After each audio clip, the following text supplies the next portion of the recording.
Before we go live,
okay.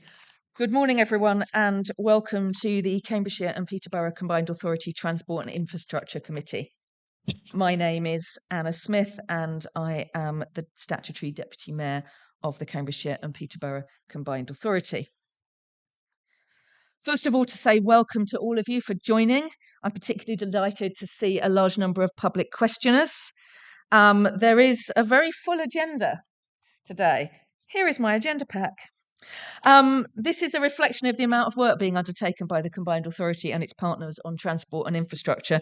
And if I forget as I go along, I want to say a very big thank you right now to all the officers who have been so involved in doing a lot of really excellent work here. Couple of updates. Firstly, since the last Transport and Infrastructure Committee, the Combined Authority has been successful in attracting additional funding for the area. This includes £47.85 million of Levelling Up Fund Round 2 bids for Peterborough Station Quarter, £169,000 of Local Transport Fund 2 money to assist in the development of the LTCP, and £89,000 of Local Vehicle Infrastructure Capability Grant that will provide the much needed additional resources to enable the Combined Authority with its partners to make a bid for further funding later in the year. In relation to active travel, we have appointed an active travel lead who will be in place early in the summer.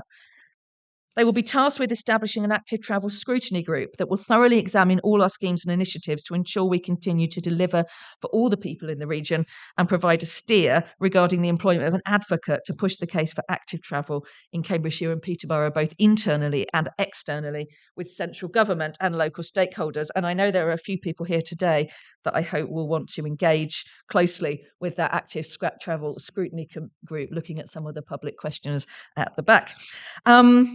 Also, in this first ever review by the Department for Transport's agency, Active Travel England, the Combined Authority was one of 30 authorities to be ranked highly at level 2, with most authorities scoring only level 1. Rating 2 is for strong local leadership with clear plans that form the basis of an emerging network with elements already in place. This excellence rating achieved by the combined authority is critical to our ambitions to increase walking, cycling, and wheeling networks more generally within its mixed rural, urban, and city area. Importantly, the ranking will guide how funding and other resources are allocated, so it's really very good news. With regards to buses, we'll hear more later in the agenda, but the response to the bus strategy has been extremely positive and provides the combined authority with a mandate to deliver against its aims and objectives.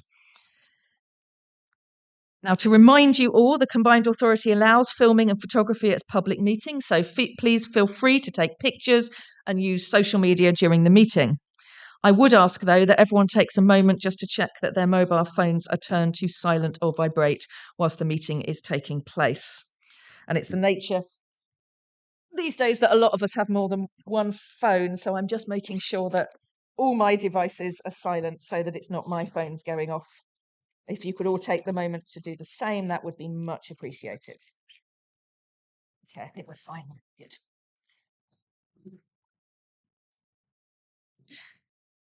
So I would remind members and officers that this meeting will be and is being recorded. We are not expecting a fire alarm test today, so if the alarm does sound, please exit through the nearest marked fire escape. And Councillor Davenport-Ray is our Huntingdonshire representative, so we'll be looking to her to see if we're not sure where we're going.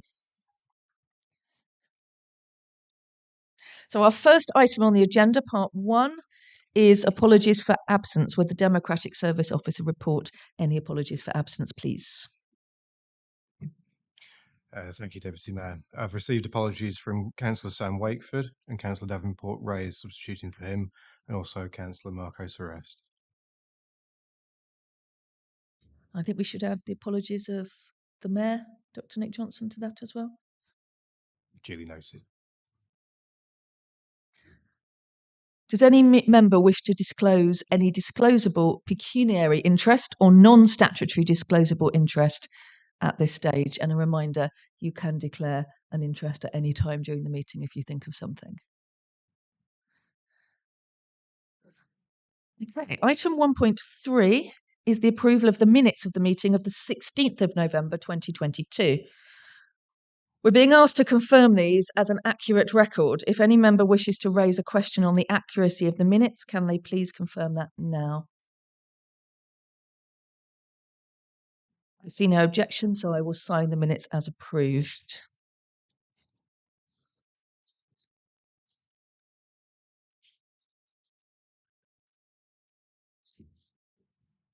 And the dates.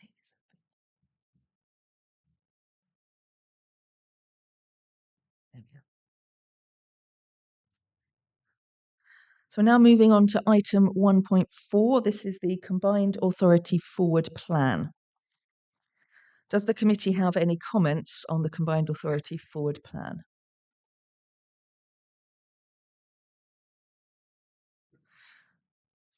Okay, no comments on that. That is an item for note. Councillor Thornborough, just in there in time. Okay. It would be quite nice to maybe have some feedback on the previous items that came through on the forward plan. I think there's, as you mentioned in your introduction, there's some real successes coming through the hard work of the officers, and the items that are in the previous look. That I think this forward plan are all new items, and it would be interesting to have feedback from previous items on the local forward plan. Thank you. Jim, can we note that, please? Thank you, Councillor Thornborough. Any other comments or questions on that? And you're absolutely right, there's some really great work happening, so it's really nice to get that feedback coming through. So we now move on to the next item, which is public questions. So we have received several public questions, and I will call them in turn. When we get to public questions later in the item, there are some that are on the same topic, and I've already discussed with the questioners that what I'll do is I'll take those questions together, and then I'll give an answer at the end. We have half an hour allocated for public questions.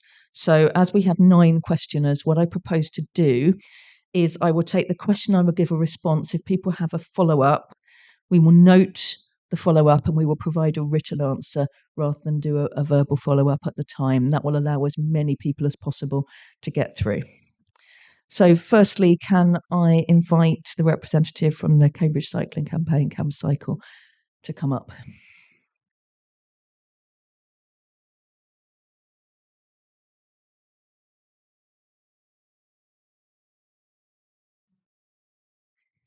Good morning, everyone. Is that on? Yes.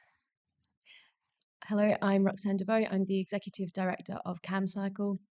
CamCycle works for more, better and safer cycling for all ages and abilities in and around the Cambridgeshire region.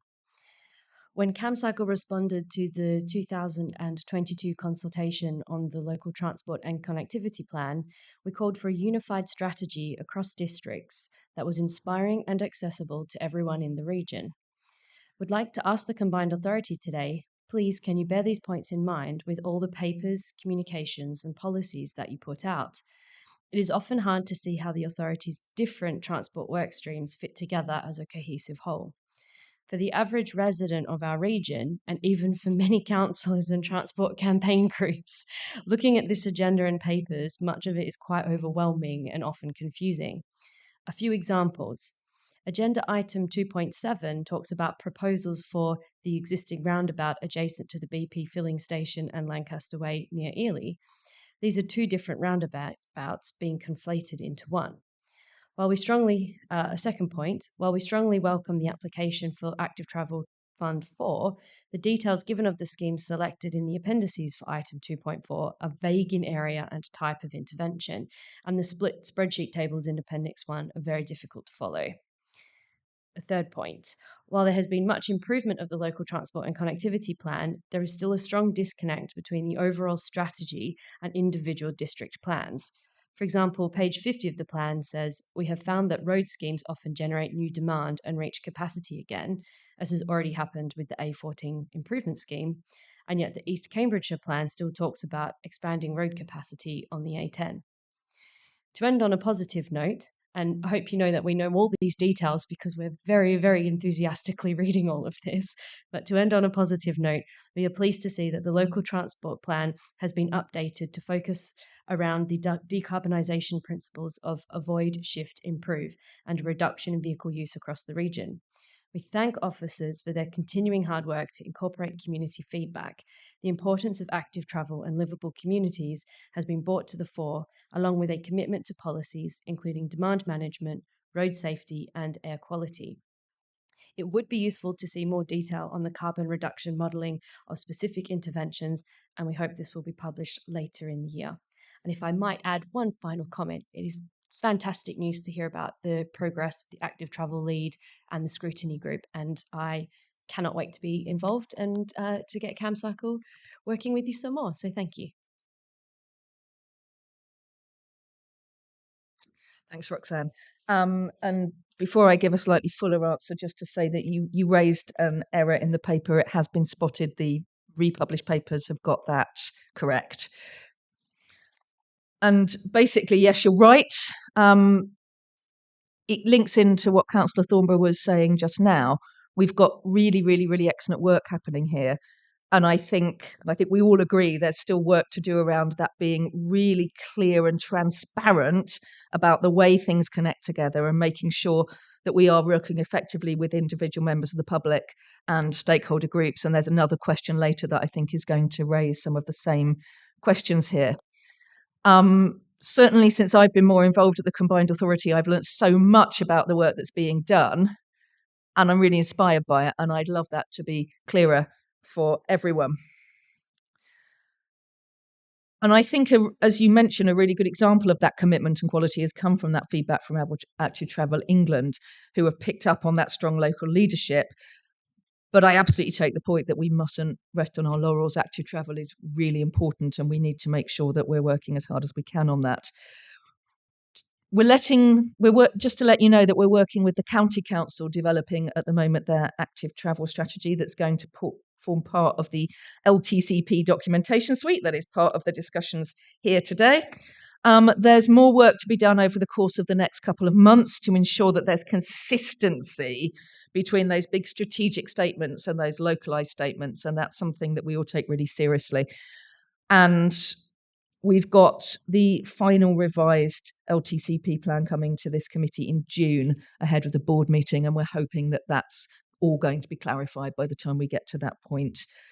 You've mentioned our active travel lead. She's setting up a scrutiny group, and one of her first roles is going to be to get to know the key groups in the active travel space. So please do expect her to be in touch. I've been asked very specifically to make that clear. So, and that's quite a short answer. We can send you more details if you'd like, but it's really good to see you here, and thank you.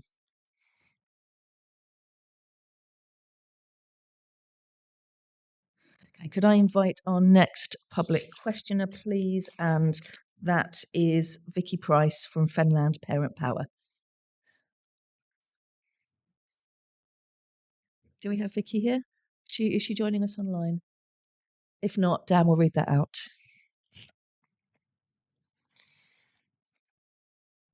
Thank you, Deputy Mayor. The question is as follows. We have never been made aware of any public consultations in the past, including those referenced in the March Area Transport Study in the Fenland Walking and Cycling Strategy. Consultations do not seem to be shared widely enough for us as residents to be aware of them. We cannot have a say if we do not know how to do so. Our voices and stories need to be heard. At the moment, some families in places like Guyherne do not have a choice to safely walk or cycle and cannot get the bus without driving to a bus stop. Without a car, we are stranded. A safe cycle and walking route would have benefits for physical and mental health, as well as the environment. We want to work with the Combined Authority and District Council to improve the lives of local families. How can Fenland residents be involved in the development and implementation of transport strategies? We're a group of parents and carers who want a cycle route between Guyherne and March, which would benefit the physical and mental health of our families and local community, but have never been made aware of the public consultation. Okay, so I'll give an answer to that. And Vicky, hope you're watching, or that you'll catch up on this later, but we'll make sure that the answer is minuted anyway. And first of all, I want to thank you for your question. And I think just raising how important active travel is to your community. And I'm seeing a lot of themes in these questions today around the importance of getting active travel right. We've mentioned already, I know we'll be mentioning again, the employment of an active travel lead. And that lead will be engaging directly with communities, with interest groups, to try as hard as possible to understand the ongoing issues, the concerns, and the opportunities that we have across the whole region. And alongside that recent funding that we've received, we're really hoping that we can improve our communication, set up a series of feasibility studies, and really work to develop that relationship with our communities. And I know that our officers would be really keen to connect with Fenland Parent Power and other interest groups. So obviously we've got your contact details, Vicky, as part of this question today, and we'll get Democratic Services to get in touch and check if it's okay for us to share that with the relevant officers elsewhere so that we can make sure you're in touch. And I think this issue of surveys and consultations, that's really, really important. Now, it's not that we don't share that kind of information. It's not that we don't make an effort to try and get that out there. We use social media, we use newspaper articles, we get in touch with the town and parish councils as well as the district councils. There are public events. So I'm thinking at the March Area Transport Study, we had, I think, 2 public events, one at the George Campbell Leisure Centre and one at the March Library. But the thing is, that's not going to be enough if people aren't hearing about them. So we're very aware that we need to think of other more creative ways that we can properly make sure that people in the communities who are affected by things are hearing about the consultations and really feeling that they're able to be part of that. And the only way we're going to be able to do that is to talk to the people who have got ideas about how we can improve it. So again, it will be fantastic to have a longer conversation with you to find out what we can do to improve our consultation work. So thank you, Vicky, for your question. And Councillor Seaton, I know you wanted to just say a word here as well.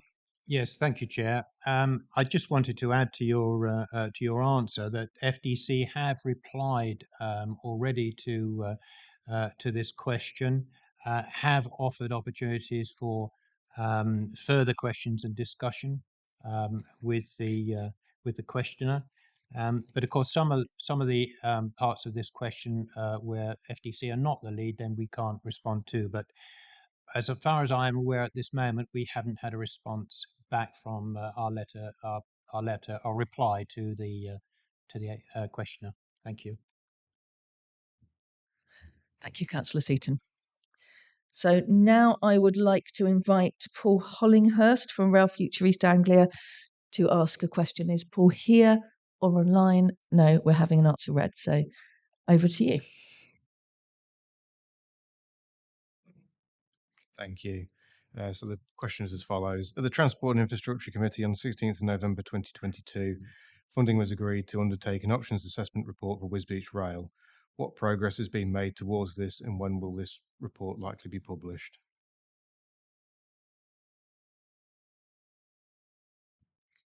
Thank you, Paul. So the Wisbech Rail scheme remains absolutely one of the key priorities for the combined authority, and we're working with Network Rail around the appraisal of options for the link between Wisbech and March. And in addition to that traditional options appraisal, we've also engaged with innovative experts to understand potential non-traditional options such as ultralight rail, autonomous pods, that will be included within that wider Network Rail appraisal. So we'll be able to assess various schemes using the same criteria, including value for money, affordability, a strategic assessment against our aims and objectives, the deliverability and the potential performance. And we're hoping to bring a further report to committee on this in the summer of 2023. So watch this space. Now, I'm just looking at my list because I've got two different orders of play here. I'm just going to look at the most up-to-date one. Yes, so I think I have Councillor Nick Sandford going to invite next.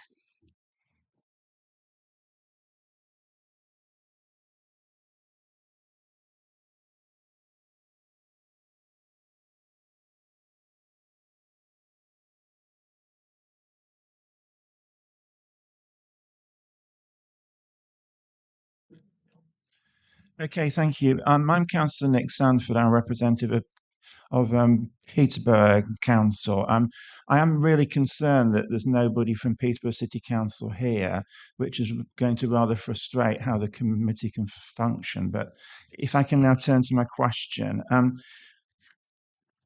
Look, it is true that the Peterborough section of the local transport plan, which is on this agenda, is quite an improvement on the previous draft.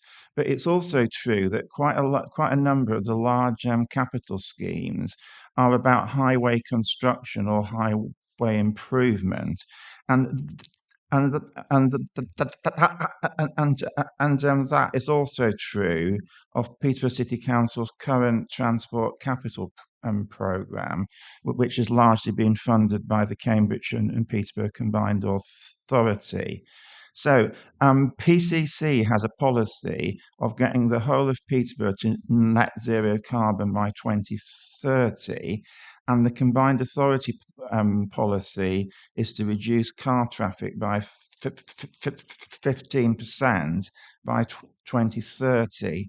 So my question is, how will there be any chance of achieving those targets if in Peterborough we continue to see a focus on large highway schemes, which in the medium to long term aren't going to reduce traffic, but could actually increase it? Thank you, Nick. And I'm kind of quite aware of the irony that we have a Peterborough City Council here, but not here. I'm going to give you a brief answer, but please do come back to me if you'd like a longer answer. We can have a further discussion. So we're continuing our work on the LTCP. Final draft has come into committee in June 2023. And as you'll know from that, there's a commitment initially to a 15% reduction in car mileage. We have to do at least that because it's so important. We're living in the middle of a climate emergency. There's all sorts of issues around emissions, and it's about making sure that people are able to get around, basically. So it's very important, and we are committed to that. And that's obviously across the whole authority. We're committed to a large number of active travel schemes as much as we can across the area. We've got active travel officers joining us soon, and they'll be working across the whole authority to help us develop active travel schemes. And they'll be focused both on Cambridgeshire and on Peterborough as part of that. And we really want to make sure that everything we do has components that ensure a real alternative to the private car so that nobody feels that the private car is the only option. Now, you've already heard reference today. You'll hear about this again as we discuss the item. But the active travel plan is very much looking at the avoid, shift, improve approach. So things like avoid measures such as digital connectivity and spatial planning and demand management measures have been found to have a great influence. So that's going to very much inform the future work that we do. And I hope that we're able to be working partnership with the whole of Peterborough City Council so that we can work with you as a council to see us future-proof the city against climate change, against congestion, against potential fuel shortages. So thank you very much for coming. Very happy to have a longer conversation afterwards. Do you have a follow-up or? Just got a brief one. One of the really positive features of the local transport and connectivity plan is it mentions a thing called the transport user hierarchy, which says that in all aspects of transport planning, priority will be given first of all to walking and cycling, then to and then to public transport. So would you agree that if that is part of the local transport plan, that should be reflected in the amount of funding that the combined authority puts them forward? Thanks. And we've got that noted down. I'm not going to, as I said at the beginning, I won't do the follow-ups now, but we will make sure you get an answer to that. So I can see several people writing that down, so you'll definitely get an answer. Okay, so I think the next person is Helen Daly. Now, Helen, and the following questions are on a similar topic. So this is where I'm going to take the questions together and then I'll give an answer at the end. So Helen, over to you to start with.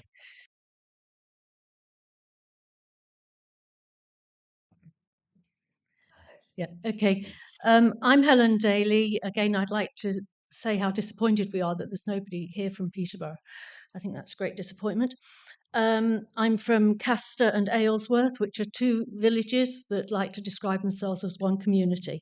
I just want to give you a slight overview of Peterborough because it's actually very small. So although it's a unitary authority, its geographical area is really small. It's smaller than Rutland, which is the smallest county. And that's quite important when you're talking about buses because a lot of the research on rural buses has been done on large areas of countryside. We're not in a large area of countryside. We're a handful of small villages that are close to Peterborough. We're particularly interested in the villages of Wittering, Aylesworth, Castor and Wansford. We lost our hourly bus route, which was a lifeline to many people. We lost it before the pandemic. On the spatial strategies, there are 3 medium villages and 1 small village, but the small village has a large primary health hub that the rest of the villages use, but we have no regular bus service to get to that primary health hub. Centre for people who haven't got a car.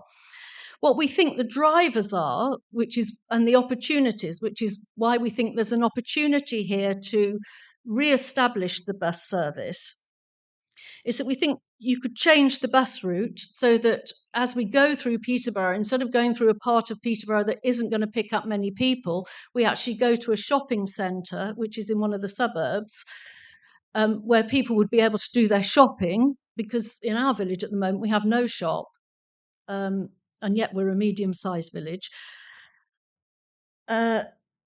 So if it went to the shopping centre, if it went to the hospital, and then if it went to the centre of Peterborough, we feel we'd pick up passengers, and that would help us to make the bus service more affordable. We feel that we need to re-establish as a human right vital access to healthcare, and particularly the primary hub in Wantsford that people can't access. There are new offers in Peterborough that our young people would like to go to in terms of entertainment, and in terms of post-16 vocational training. That's becoming much more valued in our communities, but people can't go to the regional college because of that, because we have no buses. We feel that COP27 and the initiatives on climate change that the combined authority are also drivers. Because people are much more interested now in using the bus. They're seeing that as, not just for people who haven't got a car, but they're seeing it as an active choice, a positive choice. But if you haven't got a bus and it's not reliable and it's not frequent enough, you're not going to choose it. A lot of families have cost pressures as well. So where a lot of families had 2 cars, they may now only have 1 car. If you live in a village and you haven't got a bus service, you do need a car. But by reducing 1 car, you haven't got the opportunity to take your children or to offer lifts to neighbours or elderly relatives, etc. So, there are cost pressures on families. Regarding funding, we believe that there are funds out there. Our authority was very successful in applying for the Towns Fund, and great news. Ironically, they've applied for a Towns Fund grant or Levelling Up Fund grant for the station area, which is a transport hub. It's close to the bus stop, so we want to make sure that that's fully integrated and that there's a fully integrated approach to public transport. So my question is, with all the above drivers and opportunities, what changes to public transport provision will satisfy local needs, i.e. our villages, as highlighted in the drivers and opportunities above, in this case for the villages of Wittering, Wantsford, Castor and Aylesworth? That's it.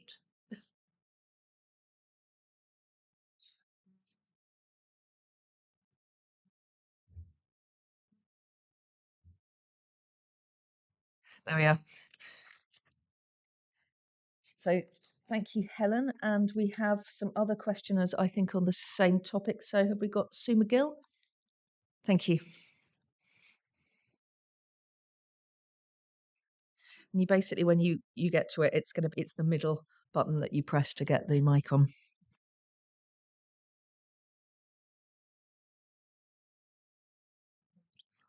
Hello, you can hear me. My name's Susan McGill. I represent also Castor and Aylesworth. And my question is very, very similar to Helen's. Since losing our bus service in Castor and Aylesworth, the elderly, disabled, vulnerable, non-car owners and teenagers all have a lack of independence, feeling socially isolated and forgotten about. Core Connect is proving to be unsuitable for most villagers' needs, which makes for extremely limited access to hospitals, shops, teenagers no access to Peterborough College, limited access to Stamford College, no form of leisure or work outside of the village for all without a car. A £25 cost or more for return to Peterborough or Stamford by taxi, and we are only about 10 minutes away. The local care home can only employ car drivers from outside of the village. We are completely isolated. In my opinion, this could lead to risk-taking and mental health issues. Castor, Aylesworth, Wittering and Wantsford are the only 4 villages surrounding Peterborough with no regular daily bus service or not in walking distance to a stop. The National Bus Strategy is explicit about seeking to ensure that the needs of rural transport users are given equal consideration to those in urban environments. My question is, what plans do the Combined Authority for Transport of Peterborough and Cambridge have to support us in reinstating our much needed regular rural bus service for us, the forgotten? Thank you. And I'm also disappointed there's nobody from Peterborough here. Thank you so much, Sue. And then I have Julia, and after Julia, it will be John, and after John, it will be Jean. Thank you.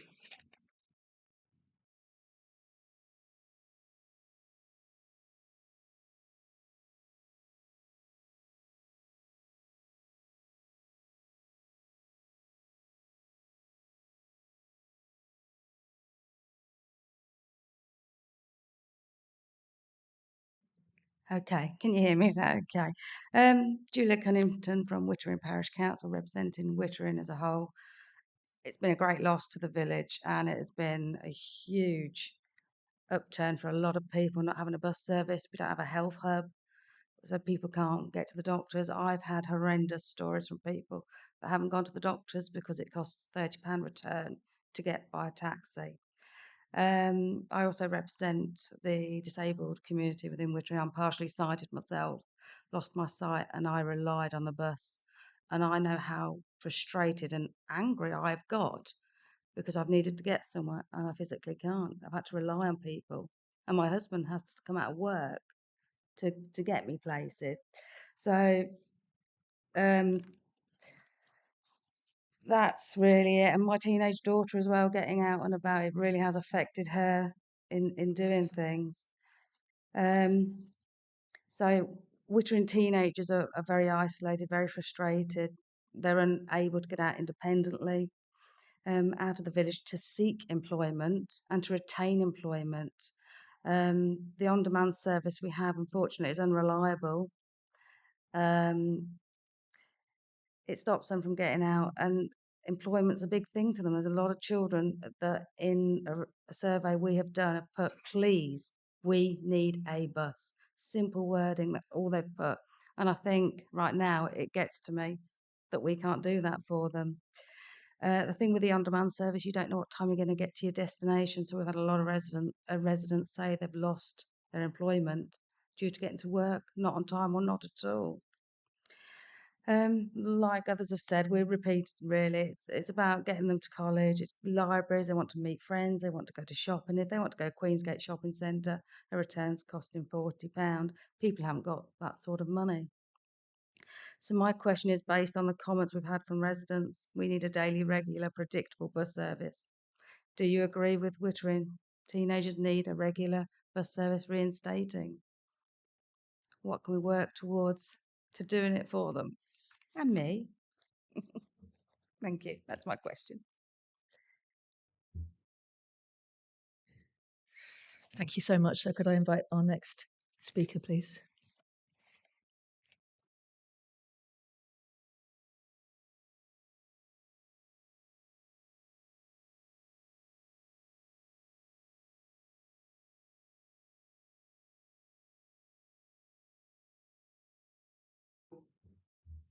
Good morning.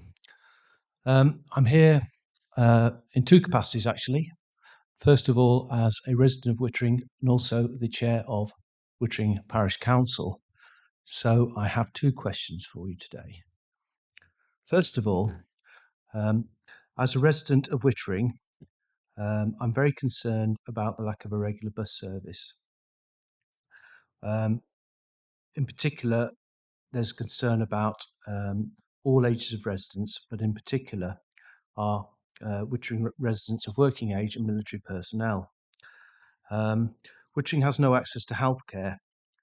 People are having to walk 3.5 miles, taking over an hour on a path alongside the A1 to get to the doctors. This path is very dangerous. You have traffic going next to you at over 80 miles an hour, and any slight misjudgment will be fatal. Teenagers, mothers with babies are all using this route, or alternatively, they're having to pay £15 minimum for a taxi each way. The on-demand service, as you already heard, Call Connect is completely inadequate, particularly for parents with buggies because they're not allowed access to it, and it's also unreliable. Residents are unable to get out of the village to seek and retain employment, and people have lost their employment because they are unable to get to work on time. I know of one particular young person who has to cycle along the A1 to get to a job in a nearby village, taking his life in his hands every day to get to work. Based on comments received from our constituents, we desperately need a daily, regular, predictable bus service.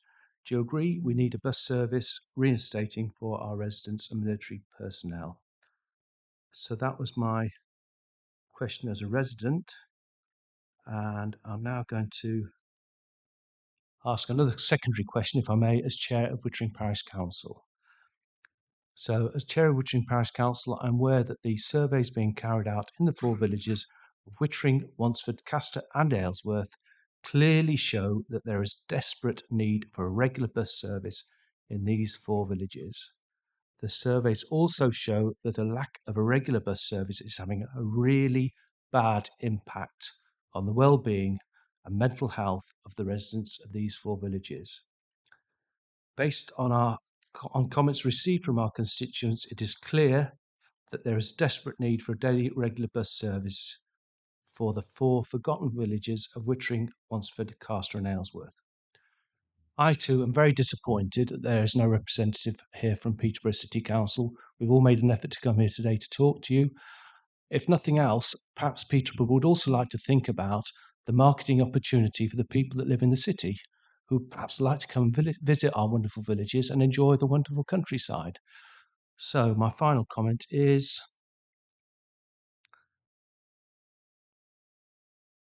what is the Unitary Authority going to do about this? Thank you for listening to me. Thank you so much. Committee, we have one more question on this topic, and I really feel we should hear that. If you're happy for me to extend the time of the public questions by 5 minutes, we'll do that. So, Jean, please come down.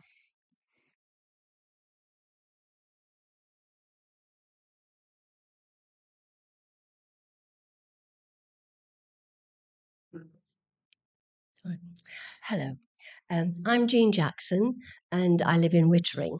I'm 73 years old and I don't drive. It's difficult to get transport to attend the doctors and hospital appointments that I have, and I've found that the Call Connect service is unreliable and inconvenient. I have to rely on relatives or use expensive taxis. I've not been able to go shopping in Queensgate or meet friends for 3 years since the bus has stopped. Now, I'm here to represent the over 65s and the vulnerable residents in Wittering. Wittering's over 65s and vulnerable residents are feeling neglected by their local authority. Their increased medical needs are being made inaccessible and unaffordable. Wheelchair users have been refused transport on Call Connect. They're suffering from loneliness and isolation, which has impacted on their well-being. Based on comments from residents, we need a daily, regular and predictable bus service in order for us to have a quality of life.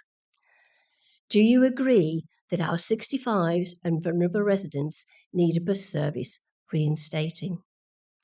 Just one other thing, we have sent in copies from residents with their comments and support letters from various organisations, 2 surveys from Wittering residents and the combined parishes, and we hope you've seen those. Thank you.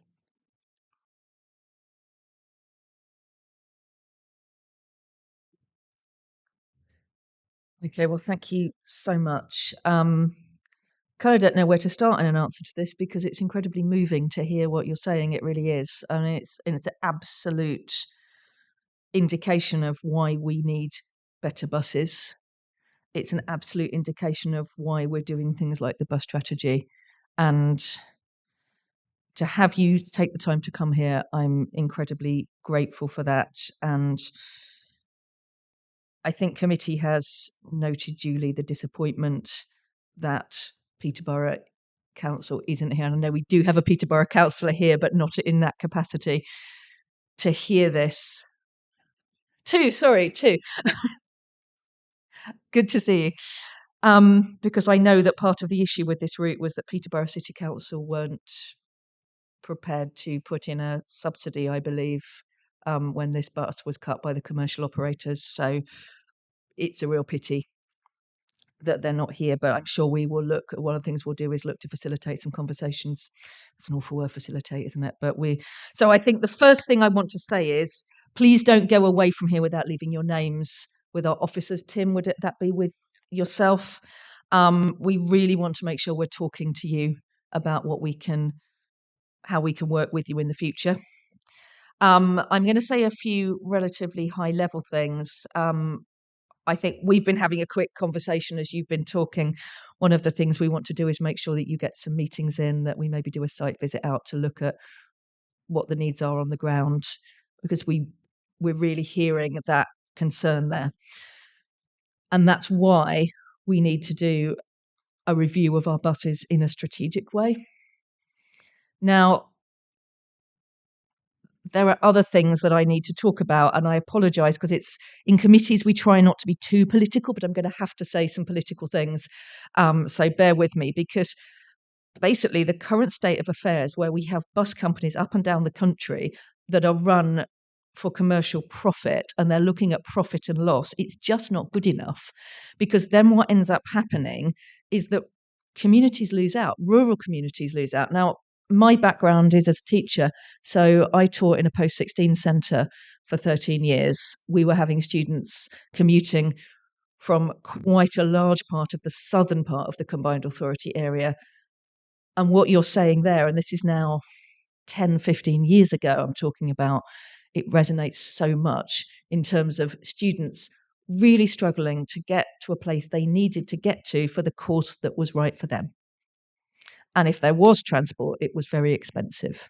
So absolutely, that need of people to get to college, to get to education, to get to the services that they need in so many ways, I know how important that is. And when we're running something on purely commercial basis and just looking at the bottom line, we hit those kind of problems. So as you know, the Combined Authority do step in where we can. We absolutely want to do more. Part of this is about funding. So you will have seen there were a lot of comments in the press around why we introduced a mayoral precept last year.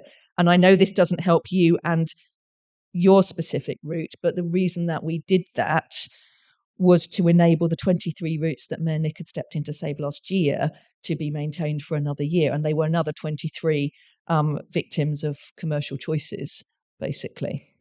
So I appreciate that doesn't help the route that you're talking about here, which is why that isn't enough. And one of the things I'd want to emphasise, and in fairness to local councils, there is no money in the pot because it's not being given to us by central government right across the line. The government spends about £16 a head on the east of England on public transport. That's one of the lowest in the country. You take other comparable reasons, they're getting in the mid-30s. So one of the issues is that we need to keep the pressure up on central government to do proper funding of the region. There are also issues about being strategic and joined up. So, for example, I'm aware, I think Core Connect is a Lincolnshire subsidised scheme. So one of the things we'll do is try and have a connected conversation with Lincolnshire as part of that, because we were talking about this actually a couple of days ago, a few of us, around the need to be connected beyond our region, and when we do planning in our region, to think about how that links out to providers that are coming from outside of the region too, because people do actually travel across regional boundaries, and we all need to bear that in mind. There's also the issue of the powers, though, because what it comes down to is local authorities need more control of bus networks. So later this year, we hope, this committee will have the chance whether to move forward with options such as enhanced partnerships or bus franchising. And things like that are really important because what they do is they help us have more say over our buses, and they allow us to not just have to think about the bottom line, but to think about how much a bus route or another public transport route is important in serving our communities.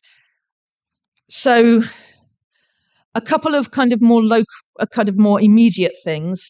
We're currently undertaking a review of our tender bus network because at the moment we have a very limited tendered local bus service budget, but we want to make sure that we're using that as well as possible. So we want to do a strategic review of that and see if there's particular gaps that we need to close. We're going to be undertaking that review this year, and if there are proposals for any changes to that subsidised network, then we'll hope to agree those before the end of the year. And what we'll be doing is we'll be looking at the current tendered network contracts. We'll also be looking at home to school travel as part of that. So we will be obviously looking at the needs in Castor, Aylesworth, Wittering, Wansford as part of that wider network review, because we need to look at the whole region there. So hopefully we can start pioneering a different approach, because that's so important. And I have to come back to the fact that a purely commercially driven bus network isn't enough for any region. It's not enough for our region. It's not enough for any region across the country. So we would love the money and the powers that London have in this regard. So we could do something really special. And I suspect that this is something that you won't hear much disagreement on. We all know how important rural connectivity is. So, short answer, thank you so much for coming. Please do keep in touch with us. We will be in touch with you. I think we've all been really touched by what you've had to say, so thank you.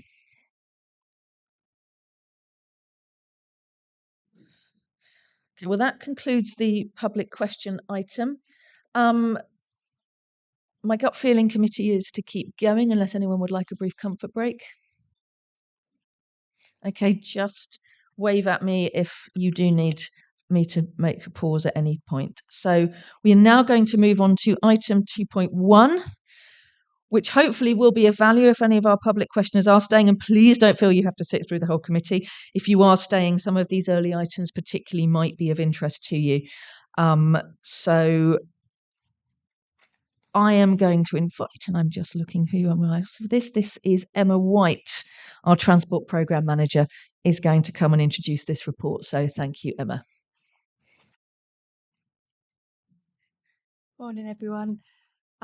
This is the Local Transport and Connectivity Plan. The recommendations are for the Transport and Infrastructure Committee is recommended to take note and comment on the updated draft of the Local Transport and Connectivity Plan, and the Transport Infrastructure Committee is invited to recommend to the Combined Authority Board to approve the digital policy. The Local Transport and Connectivity Plan is currently being worked on, and the latest update came to committee in January 2023. And this was following the consultation results.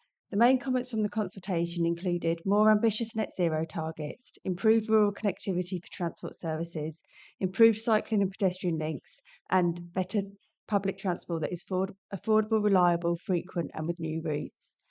The document is currently being redrafted to take into account a number of changes. That includes the consultation results and the You Said We Did summary.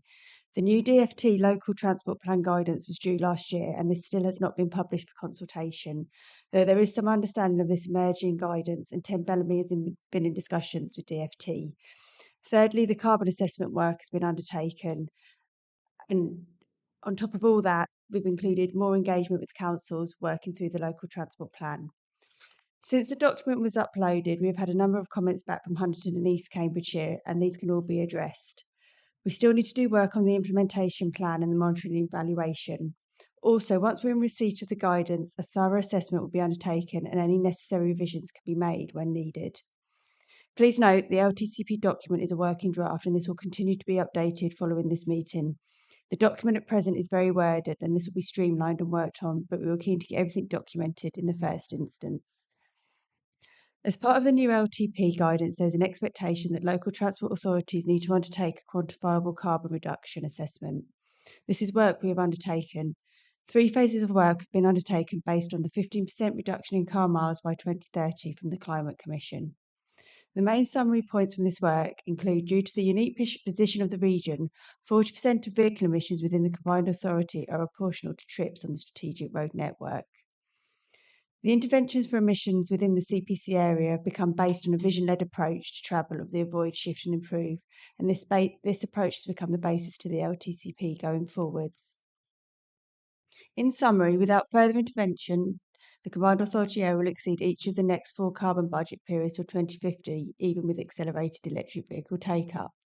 In the short term, achieving a 15% reduction in vehicle mileage is considered a suitable level ambition for the combined authority to target through the LTP. Long term, there is no one intervention which will achieve the scale of reduction in vehicle use required to meet the net zero.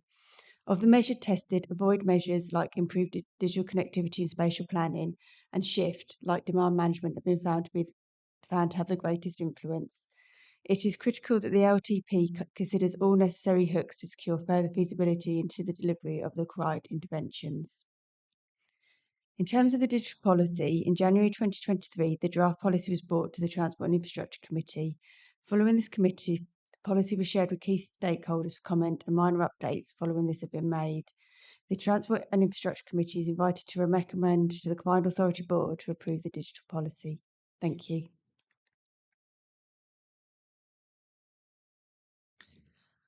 Thank you very much. So my understanding is that we can discuss the LTCP, that we can obviously make comments on the digital policy, but we are not able to approve it. Okay, are there any questions or comments? Councillor Thornborough. I've got a few. Firstly, thank you very much for this really good report and its working document. Firstly, on page 66, paragraph 2.14, it outlines some of the rail improvements. One of the, I know that we're looking at some funding or feasibility for the Hawley Junction. Now, my understanding is all rail projects go through the RNEP process, no matter how large or small they are. And it means that these smaller projects, which is £20 million, are being held up by the national process for assessing rail projects. And I think it's the weight of the combined authority ought to go to ask the government to deal with this in a more quick way, so that we can have the quick wins on our rail improvements. Secondly, on paragraph 2.15, you talked about the 15% target. Is it actually still 15%, because traffic's actually got worse since 2019? And it's much harder to achieve in rural locations than urban locations. So do you think about a higher percentage for urban locations? Second one. Sorry, I've got quite a few. Paragraph 2.26, it's talking about connectivity as well. And I know we're coming on to this later on as well, but regarding connectivity, I just want to make the point about it's not just the cables that need to be put in and the speed. It's about understanding the need of the local residents, whether they're school children who need IT equipment to connect for education, or older people being able to access IT equipment for the many online services, the services that are only provided online. Finally, it's about the Cambridge, Greater Cambridge section. I don't think I've picked up anything about our Dial-A-Ride service, which is an on-demand minibus service.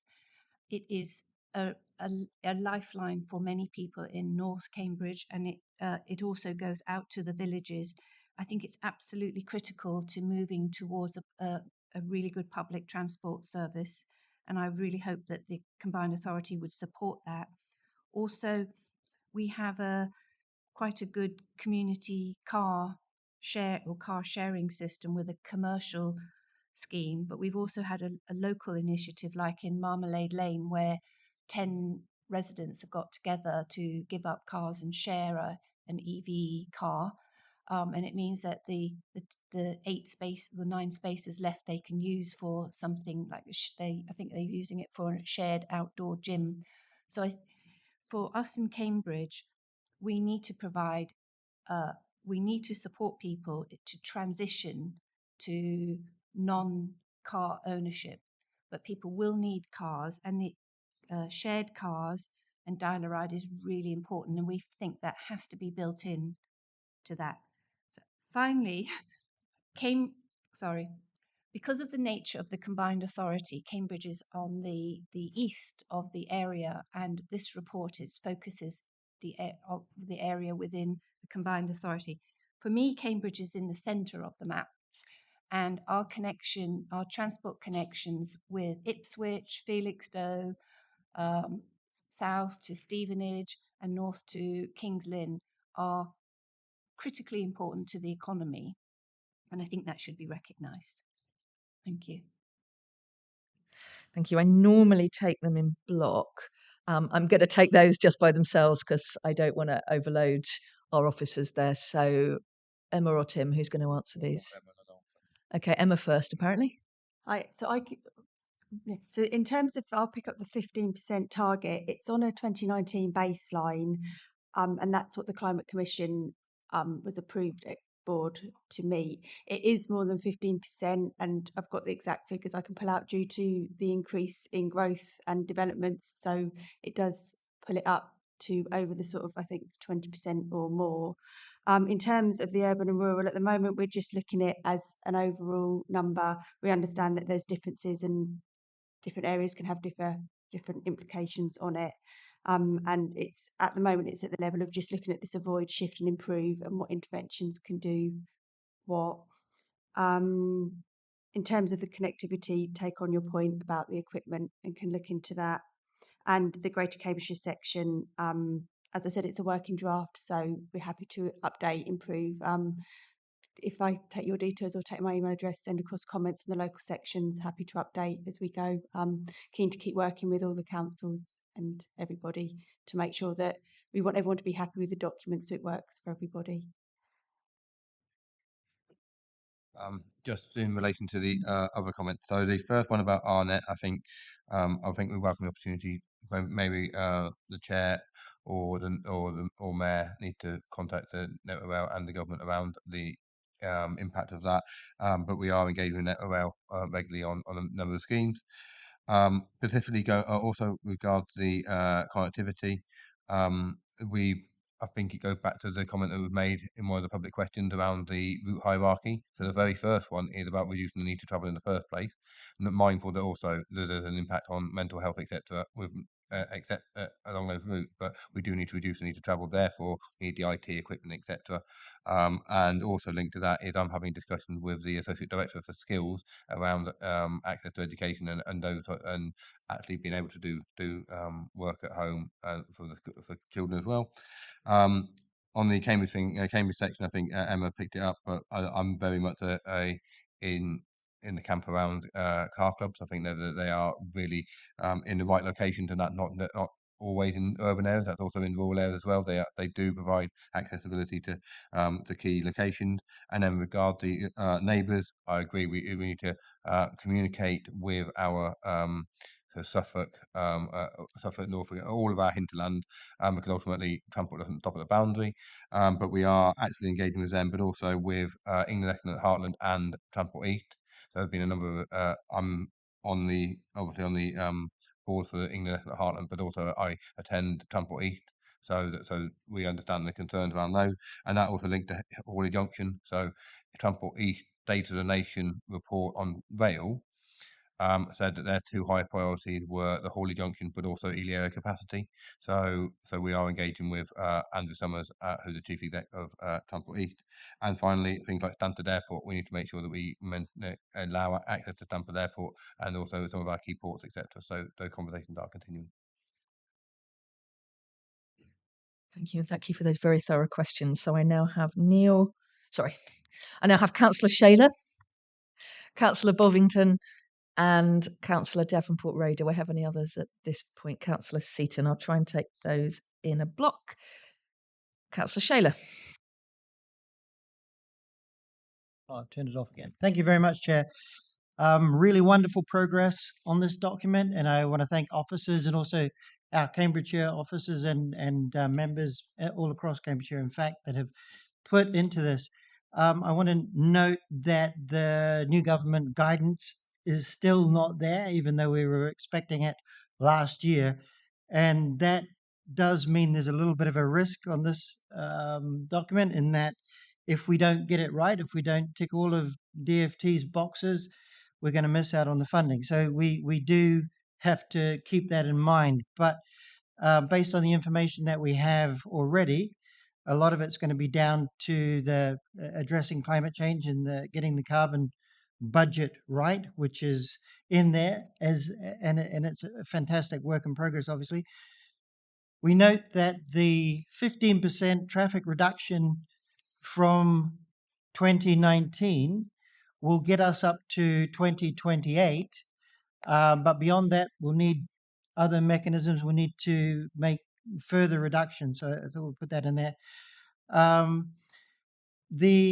There's another risk in or a kind of inconsistency that really from a technical perspective that any scheme that induces traffic into the transport network through provision of new road capacity is likely to be counterproductive, obviously, in terms of the 15% reduction in traffic and in our county council, or at least carbon budgets. From my perspective, I would really love it if we don't have that much influence over DFT, but clearly I would like it that we put more budget into fixing the roads we have before we tarmac over any new areas of the county. But that's another work in progress. Specific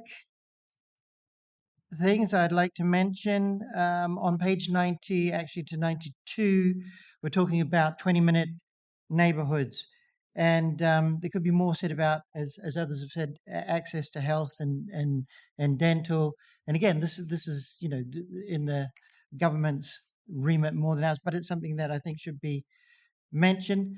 Another one is more local to the area near Cambridge, is that a way of enhancing the things that you have closer to home include our Starship robots, and they are another way of getting people out of their cars, especially when it's wet and you drive to a local shop. And they've been an incredible success. In that context, there's mention of 5G being required for autonomous vehicles. I'm not sure how much the Starship guys depend on that. They have a local map, and it might be something to look at that kind of technology in terms of other autonomous vehicles. Okay, on 94, it talks about half of the journeys by 2035. Now, there's definitions here, but what is a journey? And you could say that you take a journey to find your car in the parking lot, and then you drive, and then you make another journey on foot when you go to the shops and come back. So is that two active transport journeys for every one car journey? I don't know. But so this definition of journey, we know that there are surveys in Cambridge, for instance, that show that more than half of the journeys to work are now made by active transport means. And journeys to work mean your commute to work, and that's on foot or wheelchair or bicycle, the whole works. So I don't know if we say the number of kilometers, whatever, that's always a tricky one. We should also note in that way, as we want to encourage more people onto bicycles and walking, that we should be careful about the conflict between the two. And that I don't think is mentioned quite enough yet. On page 96, this is paragraph 2, seem a minor change, but it's thinking about it in a systems way rather than, how we can fix things more, I think. Yes, on page 100, bus timetables. Difficult. If we can get apps, if we can get ways, sort of an enhanced Google idea, we want to go from here to there. How do we do it? And how do we use passenger transport and joining up with the other parts of the trip and make that easy for people to understand or straightforward to understand? I think we're at the stage where we want to encourage more people onto the system. 101, and it talks about trains. Alconbury Station. This is at the high level end, and I know on page, I think Councillor Davenport mentioned on 174 recently, there it actually mentions Alconbury train station. Please, it's in the middle of nowhere. It needs something. And also, of course, call out for the Wisbech Rail. On freight, onto trains again, I'd like to talk about the soil affected roads. Many of our roads were not made for the kind of weight that we are putting on them now, the kind of increasing weight of vehicles. And so we may have to prioritize certain routes, but there's good information about getting freight onto trains can take freight away from HGVs and the growth in that. It's killing our roads, and moving the cost onto repairing roads and in our fen areas, some of those roads, that it's getting horrific in terms of expense and making sure that people can get in, farm machinery and all of the needs that we have in our rural areas, and our fen roads are being stressed by climate change. We're getting droughts and hot in the summer on that peat, and then flooding in the winter, and it's ratcheting the roads down into the mud. It's horrendous at the moment. I want to talk about 20 mile an hour schemes, and thank you very much for the Combined Authority for helping us with that. And again, this is about local communities when there's a mix of traffic and people walking and cycling. 20 mile an hour makes all the difference. Stopping speeds, being able to see each other, being able to negotiate in that environment. And we have an enormous pressure across the county for communities that want it. And so we changed on the county the way we deal with this. And this is all way also to do with safety. On page 103, I want to mention that there is an underrepresentation of active transport collisions and injuries. Often people just struggle home, they limp home, and there's no report of it anywhere. And we have to make sure that our asset is inviting, it looks safe, and we've changed the criteria on our local highways improvement so that we can use anecdotal evidence. If people know of accidents, if it looks unsafe, that's likely to prevent people from taking up that mode and being involved in their local community, walking, talking to each other, all that sort of stuff. So that's something that I think we could expand in the safety part. Biodiversity net gain. This is a little bit of a bugbear. Sometimes, if you start on a very, very low level, you can double the gain and have, a double of nothing is very little. So we have to think about where we want to land and the kind of diverse or closer to a rewilding condition. We're talking about rich biodiversity. If we start with something that is tarmacked over,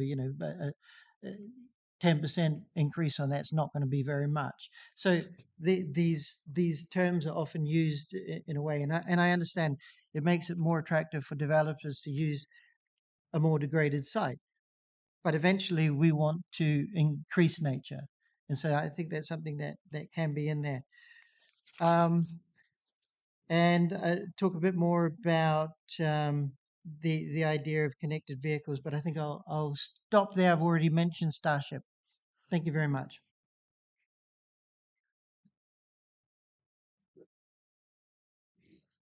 Thank you. And I can see that officers are kind of working really hard to note all of those points and to make sure those are in the report.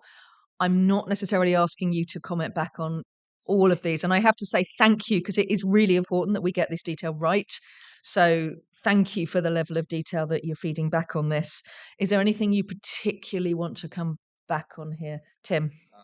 So I just wanted to note around the guidance point, because I think that might be people concerned across the board around the guidance, and we'll take out the other points and take them forward. But specifically on the guidance, I spoke to the director for local transport and DFT on a number of occasions, and have expressed my concerns around the lack of guidance and about where we currently are with our submission of our LTCP.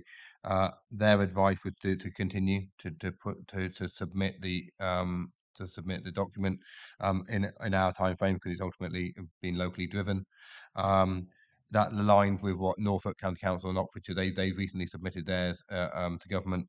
What we will do, and I think that this will be noted, is found when we do receive the guidance, and if that is after we put a submission in, we need to go back and, as Emma said, thoroughly review that guidance, make sure we've ticked off all of that, and if we need to refresh it in certain areas, if we need to tick those boxes, because ultimately, as long as we need to make sure demonstrate to government that we are taking all of their points on board, and it links back to funding. So we need to make sure we're going through that right process, and that also links back to the comment that Councillor Thornburg made on the on paragraph 2.14 on page 66. So the interventions that are in there. So the feedback we got from DFT is the fact that we will not be adversely penalised in a funding perspective if we do not hit the carbon target, as long as we have at least considered all of those initiatives that are on that page. So we need to make sure that we've at least considered them across the Cambridge and Peterborough region, and develop them where we think they're appropriate. But we need to make sure that we have considered those, and that's why they're in our LTCP. Thank you. Councillor Bovingdon. Thank you, Chair. Thank you, Councillor Shayler, for taking 50% of what I was going to ask, but particularly in regards to biodiversity net gain from developers, which is particularly in East Cambridgeshire an issue which we're putting forward as part of an emerging local plan, and we have further issues with local buses, particularly from Littleport and Soham into Ely. It may well be that Emma's actually already had some questions that come through from East Cambridge. I just wanted to check, particularly with the section to do with East Cambridgeshire. Cover page photo, I'm not sure that's in East Cambridgeshire. That could be rectified. On page 10 of the document, which I think is actually page 150 of our notes, can you delete the wording and set out in the 2014 North Ely Supplementary Planning document, because that document doesn't actually reflect what's been secured by section 106 already. Okay. Rail regarding Soham, if you could also include Dullingham Loop. It's a good mention of Snail Well Loop there, which hopefully will open up Soham to Cambridge, but also the Dullingham Loop is going to access obviously the Ipswich to Cambridge route, so we could have that added in as well. And then MAP, I don't think it's the final version, but I just wanted to make sure that you've got in there the Ely Soham cycle route is shown, but not the railway track doubling, and also the Soham to Wicken cycle path, which is actually being funded already. I think that sort of covers my points, Chair. Thank you. Yeah, as I said, they're sort of working drafts. I have had, like I said, comments from Huntingdon and East Cambridgeshire. The plan is that we'll, from this committee, sort of back into updating it all, following all these comments, send them back out to officers for sort of review, check, comment. So please sort of get in touch with officers or get in touch with myself. I can send out the local sections to you all, re-review, get them back to me, and really keen to work all together and make sure everyone's happy with how it all is. So please drop myself or Tim an email and we can sort of start sending things out as they've sort of been redrafted. But planning on being sort of tomorrow back to it, get them out. So yeah, please get in touch ASAP to help you update them. Okay, thank you. Councillor Devonport-Ray.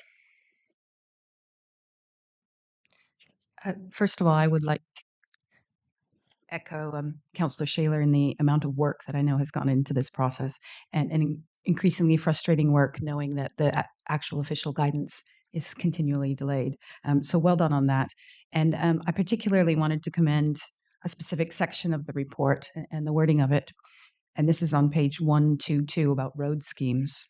It's so powerful. Actually, I'm just going to read a little bit of it here. There is substantial national and international evidence of motor traffic disappearance when road capacity is reduced, particularly where there are viable alternatives and in areas of excessive demand on road space.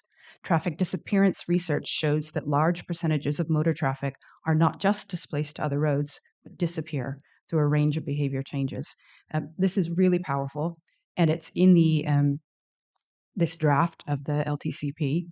But I think it also shows up and reflects some of the public speakers that we've had at the start. So specifically from Peterborough and East Cambridgeshire, we had some public speakers that expressed that in the appendix for their regions, they don't necessarily see that particular sentiment reflected. Now, that is one of the main challenges of us being a combined authority. So the officers have been given a very difficult task of taking all of the priorities of all of our districts who are at different places in our backing of such a strong statement. And so I think that's perhaps where the public will see those differences lay. But I really commend you making those bold statements in the overarching document. On page 95, there's a mention of what are our best practices in active travel, and a few examples are given. Huntingdonshire has a lot of rural residents in rural areas, and there aren't any examples there of rural best practice examples. I think that's not necessarily an omission. I think it's maybe an acceptance that we don't have a lot of best practice examples in rural areas of our active travel. And so I think that's something that we should take on as a positive challenge to look forward to. And then finally, just as the representative from Huntingdonshire, I would again mention Alconbury Mainline Station. So on page 101, we have the overarching report that includes a rail section, and it mentions a few key rail areas, which does not mention Alconbury Mainline. And not only is this important to the development plans that we have in Huntingdonshire, but it was also part of the rationale for moving the county council headquarters to that location to ensure it had public transportation options to it. But overall, yes, I would like to commend you on your work so far, and I look forward to working with you towards the final draft. Just to keep running through those questions if I can. So if we can go to Councillor Seaton, we'll take this set in block. Thank you, Chair. Yes, I mean, I totally agree with a lot of the comments made by my colleagues already, so I won't go over those. A couple of comments I'd like to make. One on the 15% reduction in car miles. I'm pleased that recognition has been given that not one size fits all. As has been already said, it's a very diverse areas within the combined authority. And I look forward to, as Emma said, that there will be further information coming on the differences between that reduction between the urban and the rural areas. And my second comment would be regarding the public questions. Like many rural areas, I can totally sympathise with the comments that have been made and the questions regarding the Peterborough area of Wittering, Castor, Ellsworth and Wandsworth. I think we all suffer from this in the rural areas, and there isn't a quick answer. As you said, Chair, they're commercially driven at the moment. I look forward to the outcome of the franchising to see how that can benefit all the areas within the combined authority area. So they're the two comments I'd like to make. Thank you, Chair. Thank you. And Councillor MacDonald. Chair, can I make a comment on digital policy, or do you want to take that afterwards? More than happy to cover the digital at the same time. Thank you. So I just want to echo Councillor Seaton's comment, particularly around rural areas. One of the things that we've discussed here before, and I think we heard it from the Wittering residents earlier, is that it is about connectivity, but a subset of that is rural isolation. And I think particularly, I'm in an area that's relatively close to Cambridge, for example, and therefore has a little bit better accessibility. Really conscious that parts of the county don't have that. And so that whole aspect, we have discussed this in the county council, the link between transport and rural isolation is really, really important. And I think we've already done a lot of good work on this, but I think there's still a lot more that we can do and we can think about. So that's just an overall comment. On digital policy, if you don't mind, if I just comment on that separately, I think it's very good and the work officers have done on the digital policy. I would just say we need to keep an eye on mobile connectivity because it's awful still in some parts of the county. Um, and, especially with 5G, the expectation was for us, really as a nation, not just a county, that 5G would give, especially in the rural areas, a lot of connectivity that wasn't there before.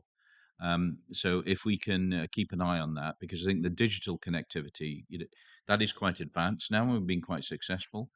But I think 5G is not so successful in some parts of the county. And we could really add value by keeping an eye on that.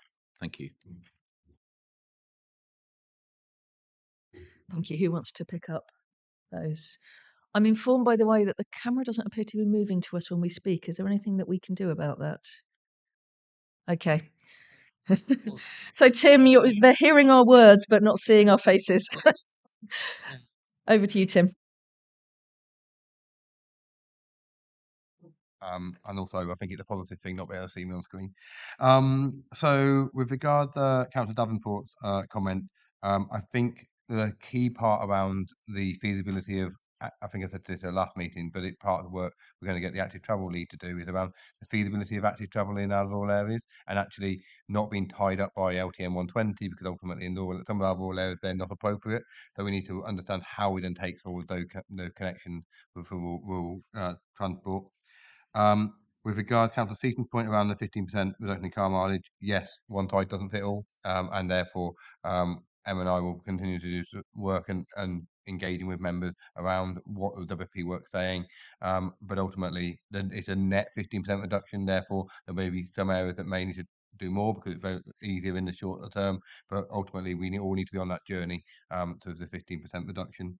And then the question around the rural areas and the commercial routes. I think I might be steering some of Neil's funder that with regard to bus strategy and then the bus network review. One of the key components of the network review will be around need and accessibility to opportunities and key destinations. So some of what we've heard from the public questions earlier is how do people get to those places and don't have rural isolation. So that will be a key component of the network review. And then the other point, just to pick up on Councillor McDonald's point around the digital connectivity and the mobile connectivity, is we need that to allow people to then access key services, etc. But also, is what we're looking at is trying to produce an app that will cover off all of the transport transport routes, whether that's bus routes, rail times, and also active travel, so have it in one place. So, and also make that app work, then we need the connectivity because there's no point having the app if people can't then access it. So therefore, we need to develop that. And finally, I think going back to a point that was made earlier is that app might be fine for 80% of us. We also need to think about those 20% that how they access that information going forward.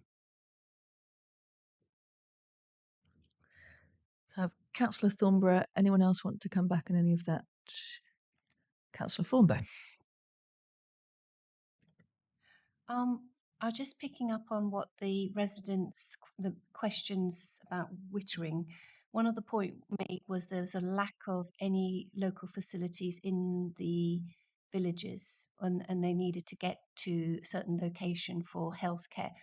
From the pandemic, we know, for example, how important pharmacies are, and the combined authority have a remit including the economy and businesses. Is it possible to look at how we can maybe support and subsidize small local businesses in villages or in not just villages, but in communities where you have to go travel beyond 20 minutes to start with pharmacies to get to a pharmacy? Can we put a pharmacy within 20 minutes of all of our residential centres. And that will help with the transport issues that we're being talking about today. Thank you.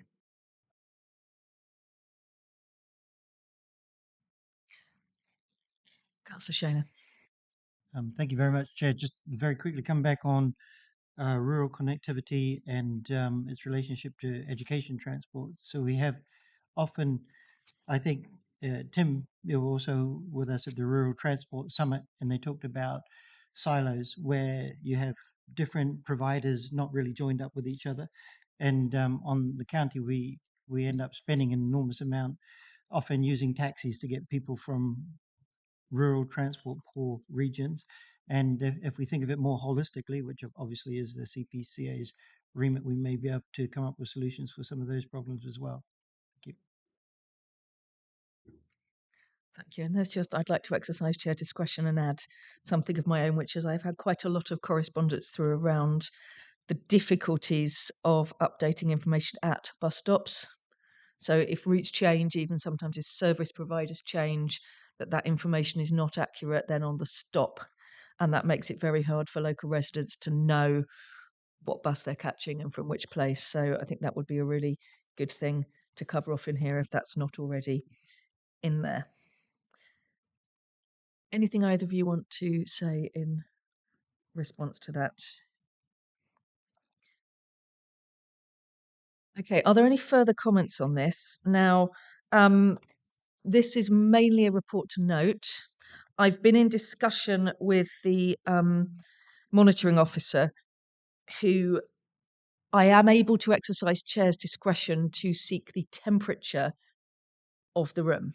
I have to be very clear that is not a binding vote in any way, but I can ask you to indicate your responses to items as we go through, just so I have a sense of a non-binding temperature of the room. Is that wording all right? Thank you. I want to be very careful that I'm not prejudicing anything we're saying, but I am able to seek the temperature of the room. So at points where we cannot have a vote without the presence of Peterborough, I will be seeking a non-binding indication of the temperature of the room at that stage using my chair's discretion. So with that in mind, in terms of the recommendations on page 61 of this report, we've taken note and comment on item A. There's also, were we able to have a vote, there is a recommendation on item B around the digital policy. Can I have a non-binding indication? Is there any, how will I put this? Shall I ask people to show if they would support it? Yeah, if we do a show of hands. So could you show me in a non-binding way, if you would, I think I've said that enough now, if you would, if you are in support of that digital policy? Thank you. Okay, that was item 2.1. I think this has been a really, really helpful and productive conversation. I would also point out to committee that we have to go up to item 2.7. So I assume that officers will be very happy to take detailed feedback out of the meeting as well. So if we can limit ourselves to those things that are really important to say in the committee, but please be free to send a range of points through. I expect we probably need to call a comfort break. Yes, I will call a comfort break. Can we make it come back here at 11:45 return, please? So that's a kind of 8-minute pause. Councillor Seaton.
Thank you. We are now back on the live feed. Welcome back to the second half of the meeting.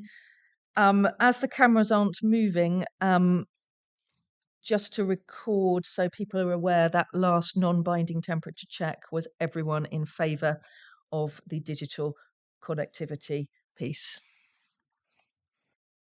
So we now move on to the bus strategy.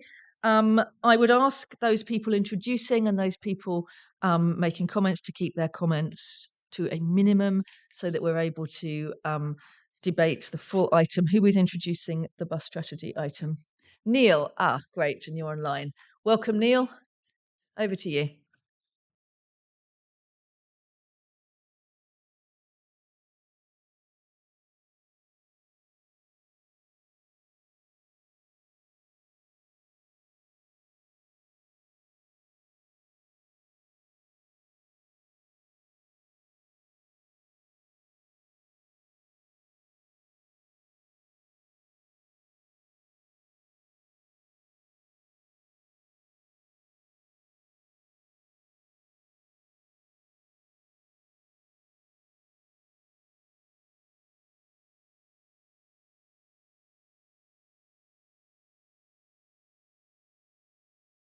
I've seen there's a lot of very, very positive responses around the bus strategy, with over 85% of the people, 80% of the people supporting the vision, the aims, and the principles set out within it. It's fairly clear from the response we've had from members of the public and others that there's a really strong support to the ambition to double the bus patronage, but also a real keenness and eagerness to see the detail underneath that bus strategy, which will be delivered through some of the programmes and projects that are presented to this committee, including the bus service improvement plan and other projects that have been discussed today. I think it's been a really positive engagement that we've had with the significant number of responses, and gives us a really clear mandate to take forward that bus strategy and then all the projects and programmes that would sit underneath it. Welcome any comments on the bus strategy. Also within the paper, it sets out the 3 services that we need to go out to tender to replace as contracts have been returned. So that's the Service 46 and Service 15, and then Service 61, 61X, and we're seeking approval to go out to retender those services. Alongside that, seeking a recommendation to provide more flexibility to delegate the decision making to secure further tenders if there are additional unplanned changes to the network, so that officers in line with agreed budgets can continue to deliver kind of operational decisions on the tendered network within the timescales that we have to make those decisions. Happy to take any questions and comments across the bus strategy and those recommendations across the routes. Thanks, Chair. Thank you, Neil. And it really is quite exceptional levels of consultation support for this strategy. So well done to all of those who have worked so hard on that. So we have some comments on this. I'm going to start Councillor MacDonald, Councillor Devonport-Ray, Councillor Shaler. Start with those. Thanks, Chair. Neil, thanks a lot. So 3 quick comments. First of all, in the paper, it mentions the on-demand trial, the Ting trial. I think that you're probably aware there are other rural areas in the county who want to learn more about that, and think about possible future adoption. And so therefore, for the lessons learned from the Ting, which, is innovative, and it's really important as a combined authority, we try things and see what works, see what doesn't work. So I think that's been very good. I think where you make reference to, buses delighting customers and bus services that people want to get on, this is really, really important. And I think sometimes we overlook it. So I'm really glad to see that in the paper, and also the reference to the electric buses. And the final point I just wanted to make, not specifically in this paper and maybe not specifically the combined authority, but park and ride. Again, I think there's innovations around the city of Cambridge and maybe in the future in other areas that could be made for park and ride, again, to make it a more pleasurable experience that people are using park and ride to get into the city. I know Oxford have spent a lot of time and money on this to just improve the overall experience. And so the more that we can do and think about that in the future, that would be great. Thanks.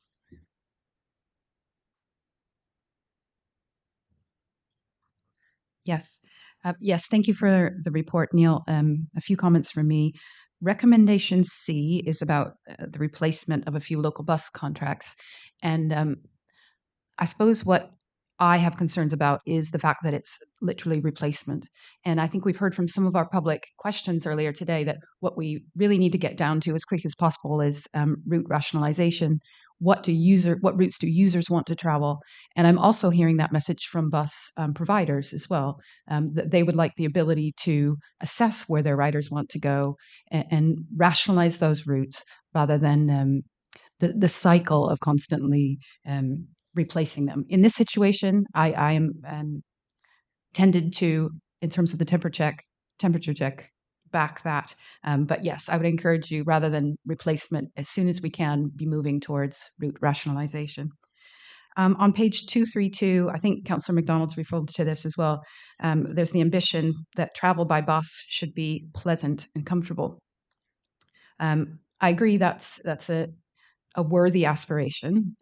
However, when I speak to local Huntingdonshire people, that is probably a bit farther down their list of priorities, whether their journey is pleasant and comfortable. And I think some of the speakers today would agree with that as well. They would like a bus to show up. They would like there to be a bus, and that those priorities have to come first before whether it is pleasant and comfortable. And given that the climate emergency that we're in right now and the cost of living crisis, I think we have some basic strategic objectives we need to accomplish first before we can focus on it being pleasant and comfortable. But overall, thank you for all of your hard work on the bus strategy, and I look forward to seeing where it goes from here. Councillor Shaler. Thank you, Chair. I'll be very brief.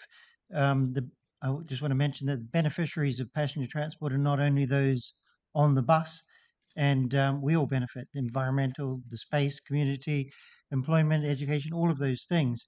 I'd like to put more emphasis on the idea of joined up hubs that include rail and public rights of way and ways of getting people so that you can have a more viable service.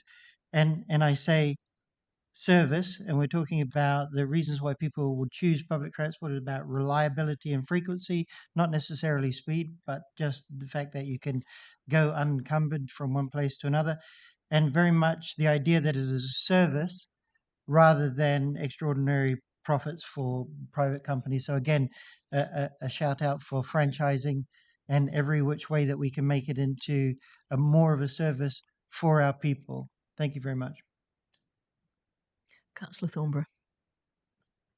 Very briefly, just wanted to mention again Dial-A-Ride. It's an on-demand minibus service in Cambridge and the South Cambs. I think it should be part of the strategy, and I know the interim head of transport is going to be talking to that group. Also, Cambridge City at the moment subsidises some a Saturday route and some nighttime routes when these were cut, I mean, many years ago. And I think that it would be right and proper that these routes for safety for people, but also for people working outside normal hours late, is taken back on board from the Transport Authority. So I'll be speaking to Mr. Bellamy again about that. Thank you. Thank you. And I think we're hearing a lot of messages from the committee here around the importance of that strategic overview, which I know we will be able to get moving on once these strategies are in place. So thank you, committee, for that. Are there any other comments from committee? Councillor Davenport-Ray? Just one short one, and reflecting back on the LTCP that we've just looked at, I understand that that will be the parent document and the bus strategy sort of fits with it. The LTCP is starting to mention cross-border travel, and I think we've identified some other areas where that is key. From my region, links into Bedfordshire are very important, but I'd also like to see some of that in the bus strategy. So thinking about how our buses interlink with Northamptonshire and Bedfordshire and the rest of East Anglia. Thank you. And I will briefly open that back out to officers to respond. I have a question myself as well, which is, clearly we can't make the decision today in any way. It would have had to have gone to board, but we have some routes here that need retendering. And I'd like to know what happens if that doesn't happen and that retender is not approved. What is the impact for the people using those routes? So I think Neil, you're first. Yeah, so thanks, Chair. So I think in terms of the comments, the discussion around the kind of network review and looking at how we can take a strategic way at looking how to improve the tendered network particularly and fill any gaps is a key piece of work that comes underneath the bus strategy and needs to be continued through this year. So I think a lot of the comments on that side are supported and the work has started on that, and the committee will see the development of that work over this year. So that's absolutely agreed. And I think many of the other points, really, we need to focus those into the bus service improvement plan, which is effectively the way to take forward the bus strategy. And we can start to identify areas. The rural community is a really important part. Park and ride innovations is another area we can reflect, and cross-border travel as well is something we can reflect within that document. Can I just check with you that I've not just paused, because it looks like I have? You look like you have, but we can hear you. Okay, excellent. So I think all of the comments made are appreciated and understood, and I think through the bus service improvement plan, which again the committee will see as that develops, the opportunity to see those comments reflected within taking forward the ambition and the vision within the strategy through to the plans and projects that will sit underneath it. Thank you, Tim. Any further comments? Just in relation to your question, Chair, around the routes themselves. So Route 61 and 61X, if it's not agreed at board next week, then that route will cease to it will be surrendered, and by that week next Friday. So Friday the 24th will be the last one running. So that's imperative we get a decision on that, and the other two routes will cease sometime in April.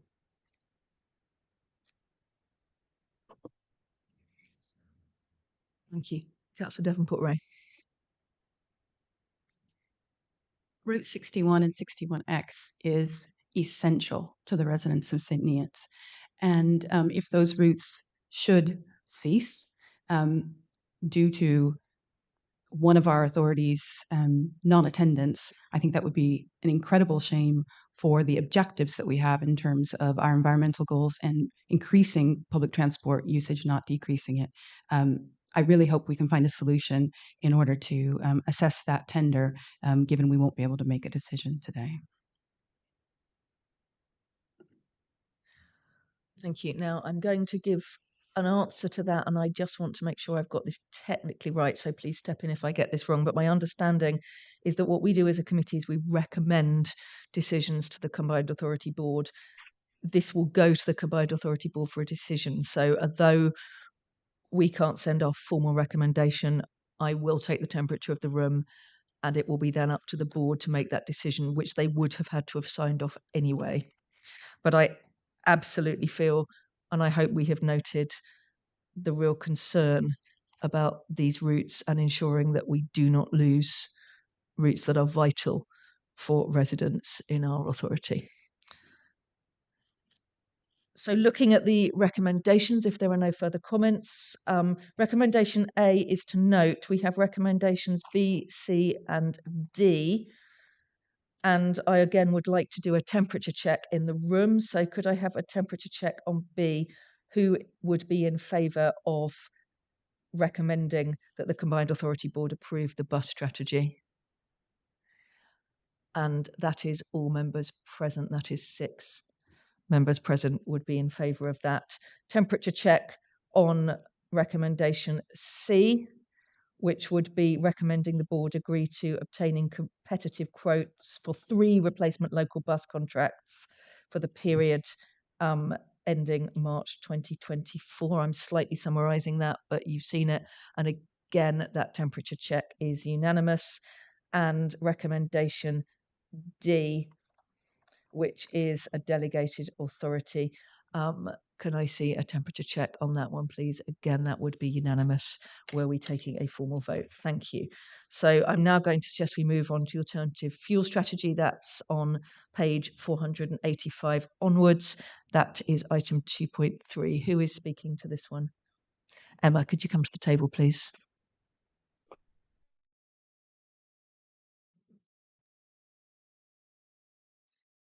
Hi, the Alternative Fuel Strategy. The recommendations are the Transport and Infrastructure Committee is recommended to take note and comment on the draft electric vehicle implementation strategy.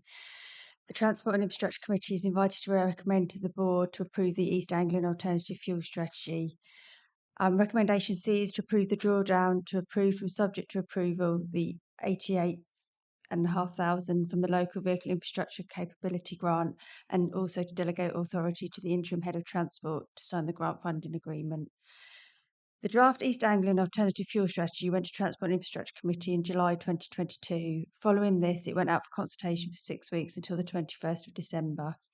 Overall, 121 responses were received, and the main themes of feedback were affordability, charging infrastructure, electric vehicle range, the issues with disincentivizing car use, rural support, hydrogen and other options, public transport options, active travel issue options, micromobility options, but overall general support for the strategy as a way forward. No changes have been made to the East Anglian Alternative Fuel Strategy. This is due to a number of emerging plans and strategies that respond to the majority of the feedback from the consultation. This includes the freight strategy and the link with hydrogen, the local transport connectivity plan, the bus strategy, and the electric vehicle infrastructure strategy. So in parallel to this work, the draft Cambridgeshire and Peterborough electric vehicle infrastructure strategy has been written. Our strategy focuses on 5 key areas of delivery, which includes charging infrastructure, charge point accessibility, communication, advocacy and outreach, public and shared transport, and planning, regulation and guidance for new developments. Also, whilst we've been working on this, on the 21st of February 2023, the government launched their local electric vehicle and infrastructure capability fund for local authorities across England. The combined authority have been successful in securing funding from the government, equating to £88,500. Thank you. Are there any comments or questions on this item? Councillor Thornborough? Councillor Shaler? Start with those.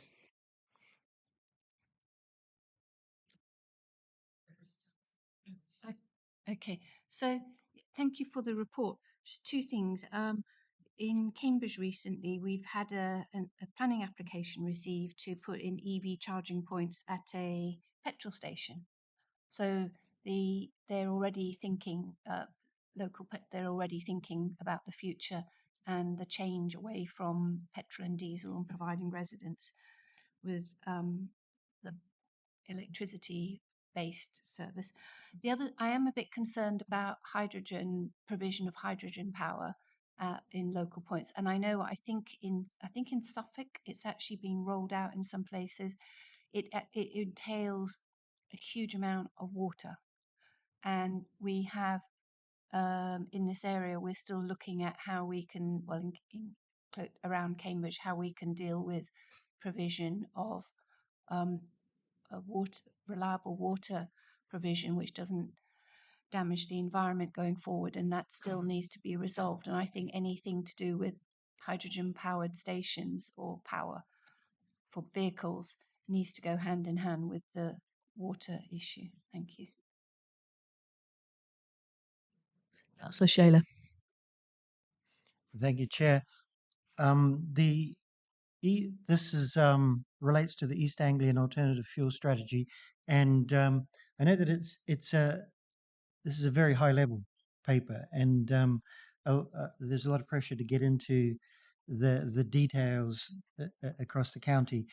And as Councillor Thornborough mentioned, on hydrogen and also the difference between passenger transport requirement as we're putting in more of the zebra buses, that one of the constraints is how do we charge them, what routes can they take, and this may be something that is a little bit separate from the the private passenger vehicles.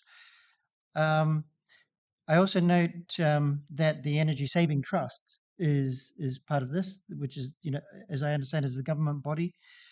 The detail that we're kind of looking for is the standardization of equipment. There are in Cambridgeshire we have a lot of houses that don't have off-street parking, for instance, and how do we provide it on street? There was a trial in Abbey in Cambridge where big boxes are stuck on the footway, and I would urge that any standardization doesn't repeat that. We're looking in the highways asset.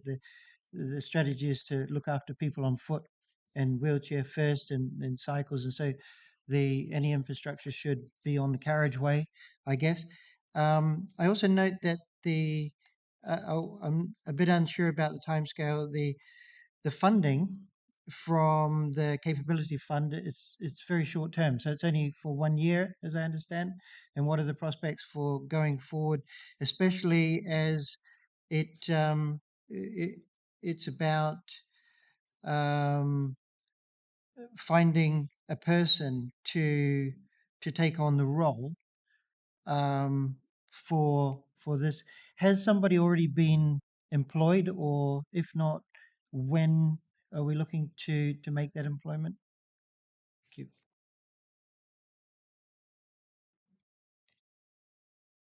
So in terms of the standardization, that all sort of ties into the electric vehicle strategy, and also this funding that we're going to get through the Levi Capability Fund. They've become aware that obviously local authorities are having trouble with the resource to actually go out and do this work. It's people sort of picking it up. So the plan was that you get this money to, like you said, employ someone for a year to try and progress the EV strategy, because you actually do need one as part of your LTP, and then also to start making things happen on site, not actually the funding to put the equipment in, but start looking at where do we need it, the mapping, engaging to progress this work at a quicker speed. From conversations I've had, the funding is for a year, nothing's definite or confirmed, but I think the idea is they would like to kind of continue it year on year so that you can build on it. They have made aware that there's training available, so at the moment there isn't anyone there, the job advert's not out. It's to sort of help get the Energy Saving Trust and through the government can help you get the job description out, employ someone. Also, they're aware that they're new skills, so if there's someone that's actually interested in project management, they're happy to sort of support you, train them up. So they are looking at it as a long-term thing. It's just at the moment the funding's very short-term for a year. I've been speaking to Cambridge County Council and Peterborough. They're both keen to employ one person each. But I'm keen to have an oversee position so that they work together, and then also work with all the districts to make sure everyone's working together and we get the sort of standardised equipment out there. So I guess the Levi Capability Fund's the start of what you're talking about to really try and drive it forwards. Thank you. I'm going to take Councillor Seaton, and I just had something I wanted to clarify on the back of something that Councillor Thornborough had said. It will be interesting to know if there are any, I believe there are some mayoral powers around garages that we may be able to bring into play. So I'd be quite interested in having any comments on that from the officers. So Councillor Seaton, please. Thank you, Chair. I just wanted to comment on the hydrogen versus electric vehicles. I totally agree with Councillor Thornborough that the water side of the hydrogen proposal could be a problem. However, if you put it against electricity, it's not just the cost of electricity that is going to be a problem in the future, but it's also the disposal of the batteries after their life, because there is no real way of actually disposing of those batteries. And on top of that, you've got the environmental cost of actually producing the batteries, which doesn't help the environment at all, in fact. And I do believe, myself personally, that there is a future for hydrogen type vehicles, which have no emissions whatsoever. But we do need the infrastructure for it, and we need the manufacturers to actually engage in looking at how they can produce such vehicles. And I know that there was a car produced by, I think it was either Toyota or Nissan, which was purely hydrogen. And for some reason, they have now stopped the process of that. But I do believe in the future, hydrogen is something that we need to look at, and we need to find a way around the various issues that might be applied with it. Thank you, Chair. I think, is this Tim answering this one? Is that right? So just on the mayoral ability, so the mayor can can liaise with the petrol stations and on the strategic road network to implement charging it in on the forecourt. Having discussed with a lot of the service stations across our strategic road network, they've already got them in at the moment, but actually it is how we then encourage them to actually expand that network, and that's part of the work that the lead will come in and do for Peterborough and Cambridgeshire. And then with regard to the hydrogen and electric vehicles, I think it's key that we continue to recognise that hydrogen may well play a role, and that's part of the freight strategy that we're looking to do next year. So so the freight strategy isn't just around getting the right road. Going back to Councillor Taylor's point earlier, around getting the right roads and the right traffic on the right road. It is also how do we then provide the charging facility, whether that's hydrogen or electric, and so the whole plethora of issues with freight, and that also linked to agricultural vehicles as well. So there's a whole load of within that freight strategy. There's a lot of work to be done with our county colleagues, but also with our city colleagues and districts around understanding what the layers are and who's responsibility for each of those. And actually, one of those is around the charging facilities and the depots, etc. Thank you. So I propose that we now give our non-binding views on these recommendations. So recommendation A is to note: our committee content that I take your views on B, C and D together? Am I able to do that? The committee content with that? In which case, could I see people's views on items B, C, recommendations B, C and D on page 485? I should be putting my own hand up each time, of course, I've forgotten that. So that is again unanimous on all of those. We're now going to move on. We have 3 final items. I'm going to be very strict on time on this. We can do this. We have 20 minutes left. So Emma, I think you are presenting, is that right, on our next item? And this is the Transforming Cities Fund, and this starts on page 631. The Transport and Infrastructure Committee is invited to recommend to the Combined Authority Board approve the drawdown of £2.5 million from subject to approval to approved budget for the TCF Fund for Central Green Technology. B, approve the drawdown of £2.8 million from subject to approval to approved from the TCF Fund for capital replacement schemes. Approve the transfer of £3.4 million from subject to approval to approved from the Fengate Access Study to the A1260 Junction project, and also delegate authority the interim head of transport for signing the GFA. On the 30th of November 2022 at the Combined Authority Board, the capital replacement schemes from the TCF budget were approved. Also at the Combined Authority Board on the 25th of Jan 2023, it was approved that 3.4 million from Fengate Phase 1 to A1260 Junction 32 to 33. This is just an ask for a formal approval to move the funding from subject to approval to approved. Thank you.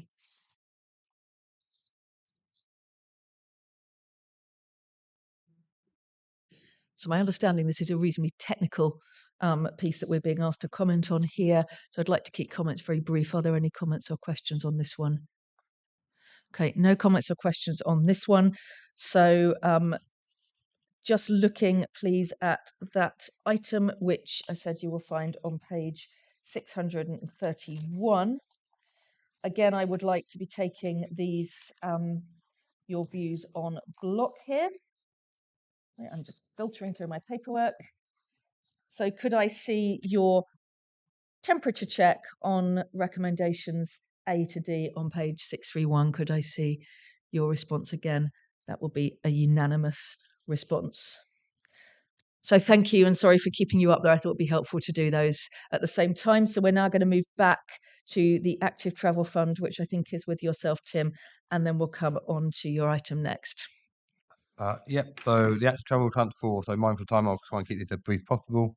I'm here to present the bid that was submitted to Active Travel England as part of the call for transport application. The bid was submitted on the 24th of February. It was not possible to seek engagement with members through the Transport Infrastructure Committee and the board, given the bidding time frame were limited to 12 working days. The Act Travel England outlined to the combined authority the indicative funding level was 2.996 million, and we submitted a bid in line with this. And with the indicative percentage of 69.4 for Cambridge County and 30.6 for Peterborough. This was in line with the integrated transport block to indicatively split the funding between the two high-risk authorities. The bids were submitted following the engagement with constituent councils and aligned with our LC whips in line with the guidance provided by Active Travel England. The focus of the transport bid from Active Travel England was on value for money and maximising users. Overall, our bid aligned to this. However, we also suggested there needs to be a stronger focus on rural areas, and officers have reiterated the importance of funding being allocated to investigate feasibility in rural areas. On the 9th of March, the Chief Executive of Act Travel England wrote to all transport authorities outlining that they directly manage the recently announced £200 million capital fund and £100 million for 23, 24 and 24, 25. This was less than projected. However, DFT have outlined that transport funding bids are currently being assessed and at present are not affected by the ministerial statement last Friday. However, it may well impact on the increased funding bid that are contained in the papers, the 200 and 300%. So the recommendation for the paper was to note the bid that was submitted, and I do apologise around some of the housekeeping around the eligibility of those papers, but I can recirculate those as well. And then recommend to the board to approve the drawdown of the funding once the subject to the Act Travel England approving the bid, and then subsequently allowing myself as the interim head of transport to enter into a grant funding agreement. The reason why we've asked for a drawdown of not a specific fund because it links back to what we get from Active Travel England, and if we leave it until the next committee and board to agree to draw down that funding, that's in June, and therefore we've missed 2-3 months of time when we can actually go out and construct. So that is why there's not a figure expressed in the paper, because we need to work out what we get back from Active Travel England. Okay, so I've got Councillor Davenport-Ray, Councillor Thornborough, Councillor Shaler. Councillor Davenport-Ray, you first. Just a comment from me. Actually, I'm very happy to see how many Huntingdonshire examples have made it into this process. I really hope that the board will approve them. I know we've got both CamCycle and Huntingdonshire Walking and Cycling Group in the room with us today, and I'm sure that they will be very happy to see both the rural examples that are included and the urban ones. And so I would greatly encourage the board to support this. Thank you. Councillor Thornborough. Thank you. Yes, there's currently in Cambridge near Mill Road, there's a York Street residential parking scheme, and this is thrown up for residents that this is an opportunity for them to think about things like improving benches and bike parking and street trees. But it's at the moment, because it's a residential parking scheme, it doesn't really allow for these. But in the streets in Cambridge, when you change the residential parking schemes, it seems to be about the only time you can think about how to make these other well-being and health improvements. So it's not just the funding, it's a mechanism to enable them to go in the city. Thank you. Councillor Shaler.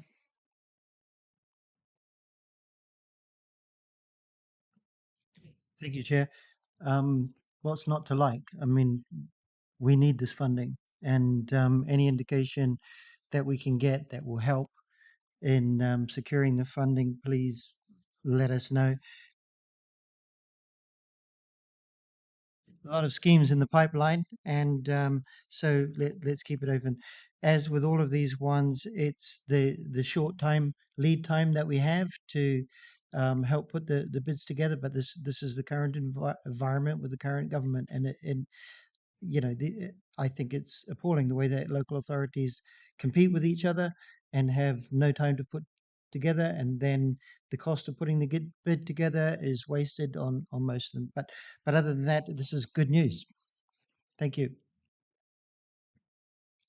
Tim. I think just on Councillor Shaler's point, I think there's two things that we need to recognise in that. One is we have a current pipeline of scheme, but we need to continue to continue to refresh that, make sure that the right schemes and actually progress those. We go back to my point around the feasibility in rural areas as well as urban areas and try and get a pipeline so when these bids come forward, we can actually put a submission in, the quality of submission. And the second point is I think it would be welcomed but if we can continue to lobby, because actually I know that Active Travel England are currently doing their assessment. So anything we can do as a collective, whether that's the Highways Authority, yourself, Chair, as the committee, along with the business board, to actually actively promote our submission, I think that'd be really helpful.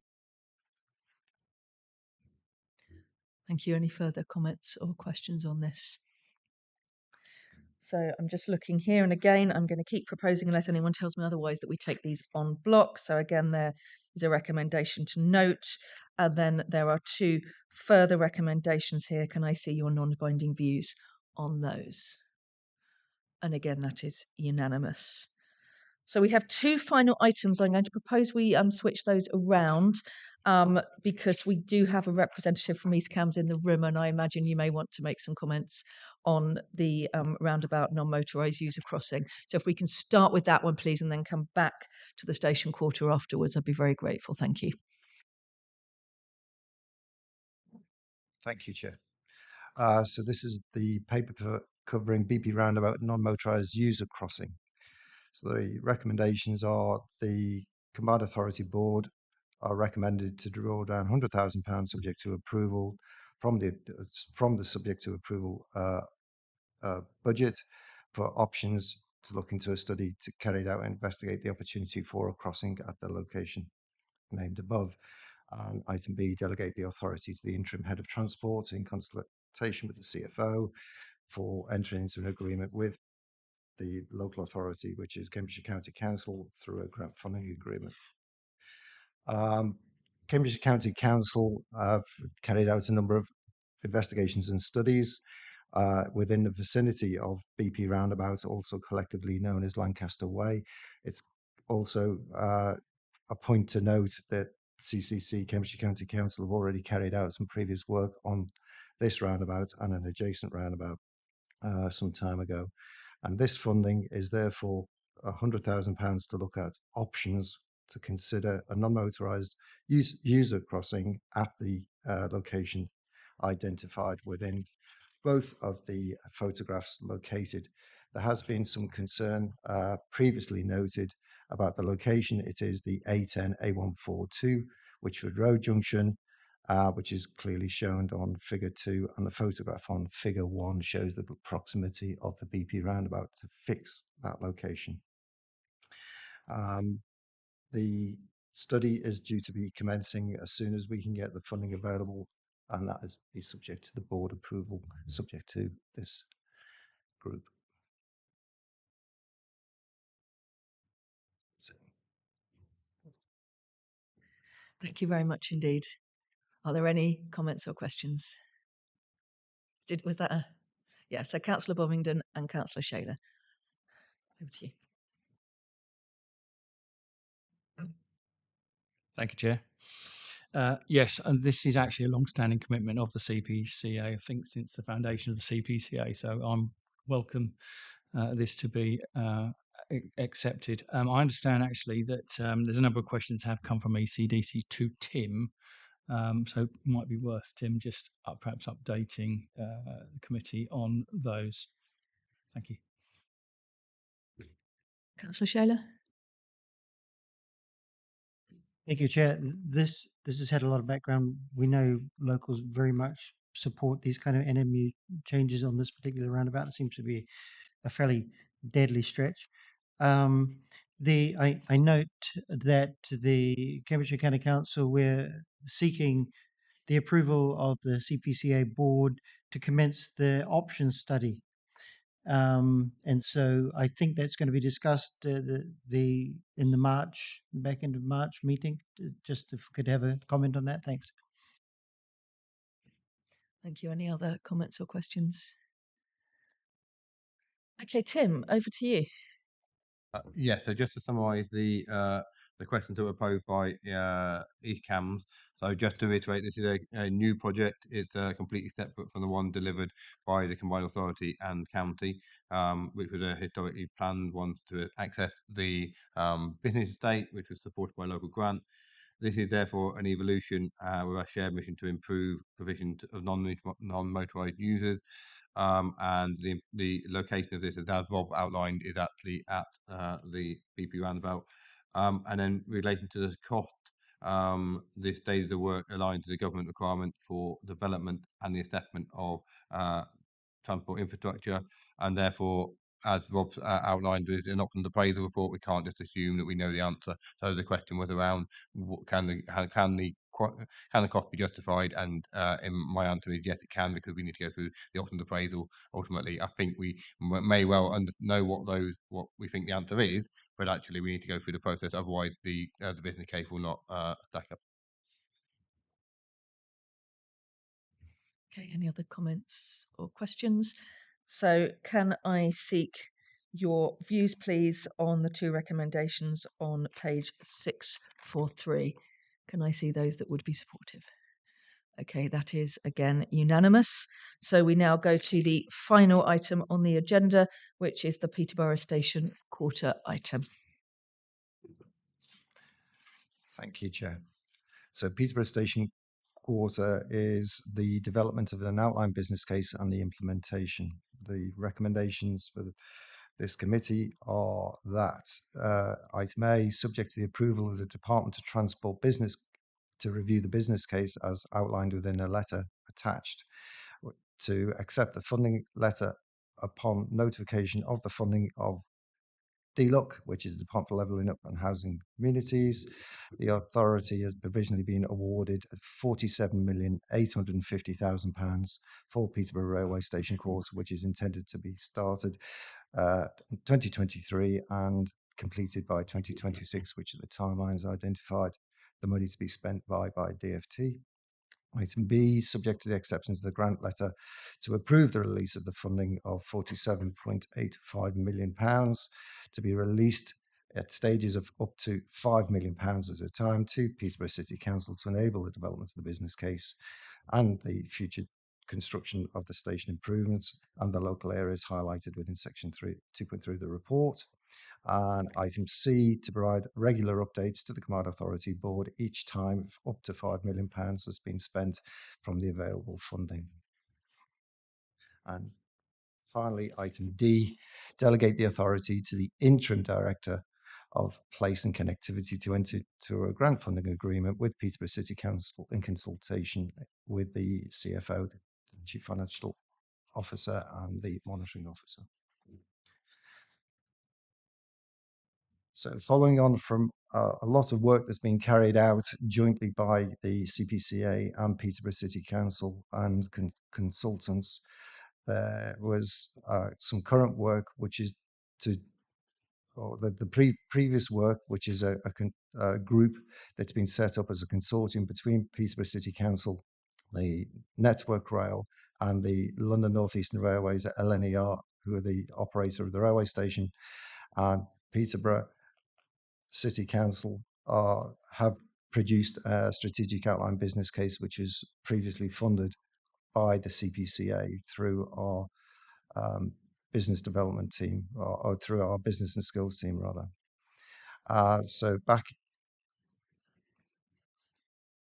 Okay, yeah, I'll just pick it up. So effectively, we've got the offer letter from DFT, which is attached. The scope is outlined, and I would welcome any questions based upon the information.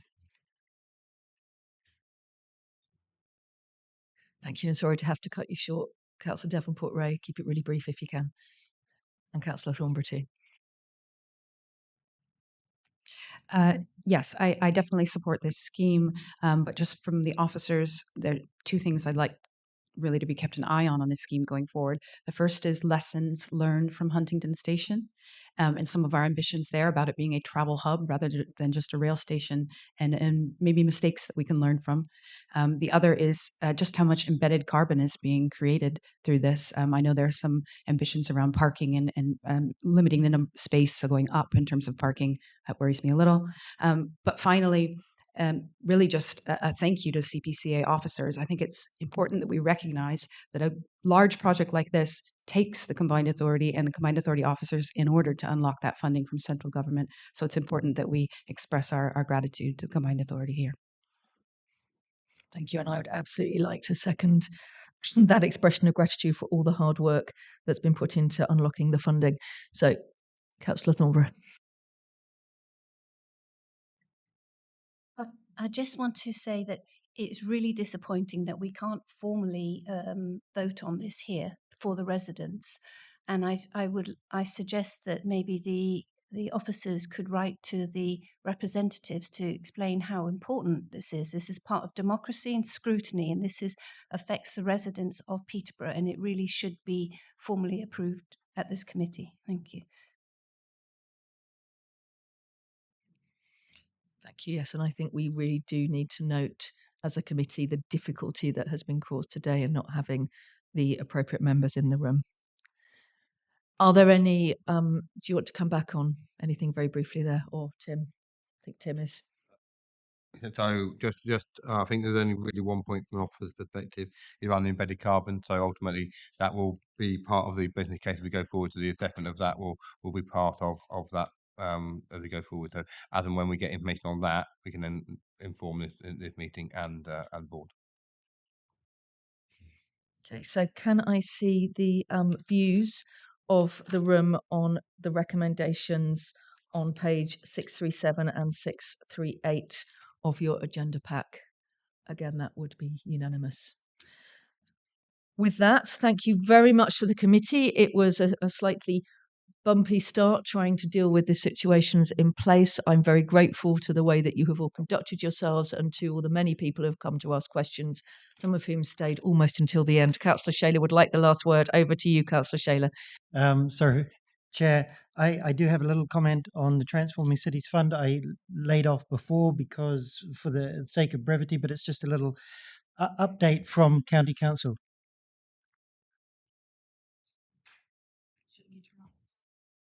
So for the purpose of the record, what we will need to do as Councillor Seaton needs to leave, I will need to close the meeting, but you will be able to still make your points to the officers once we have formally closed the meeting. So can we just...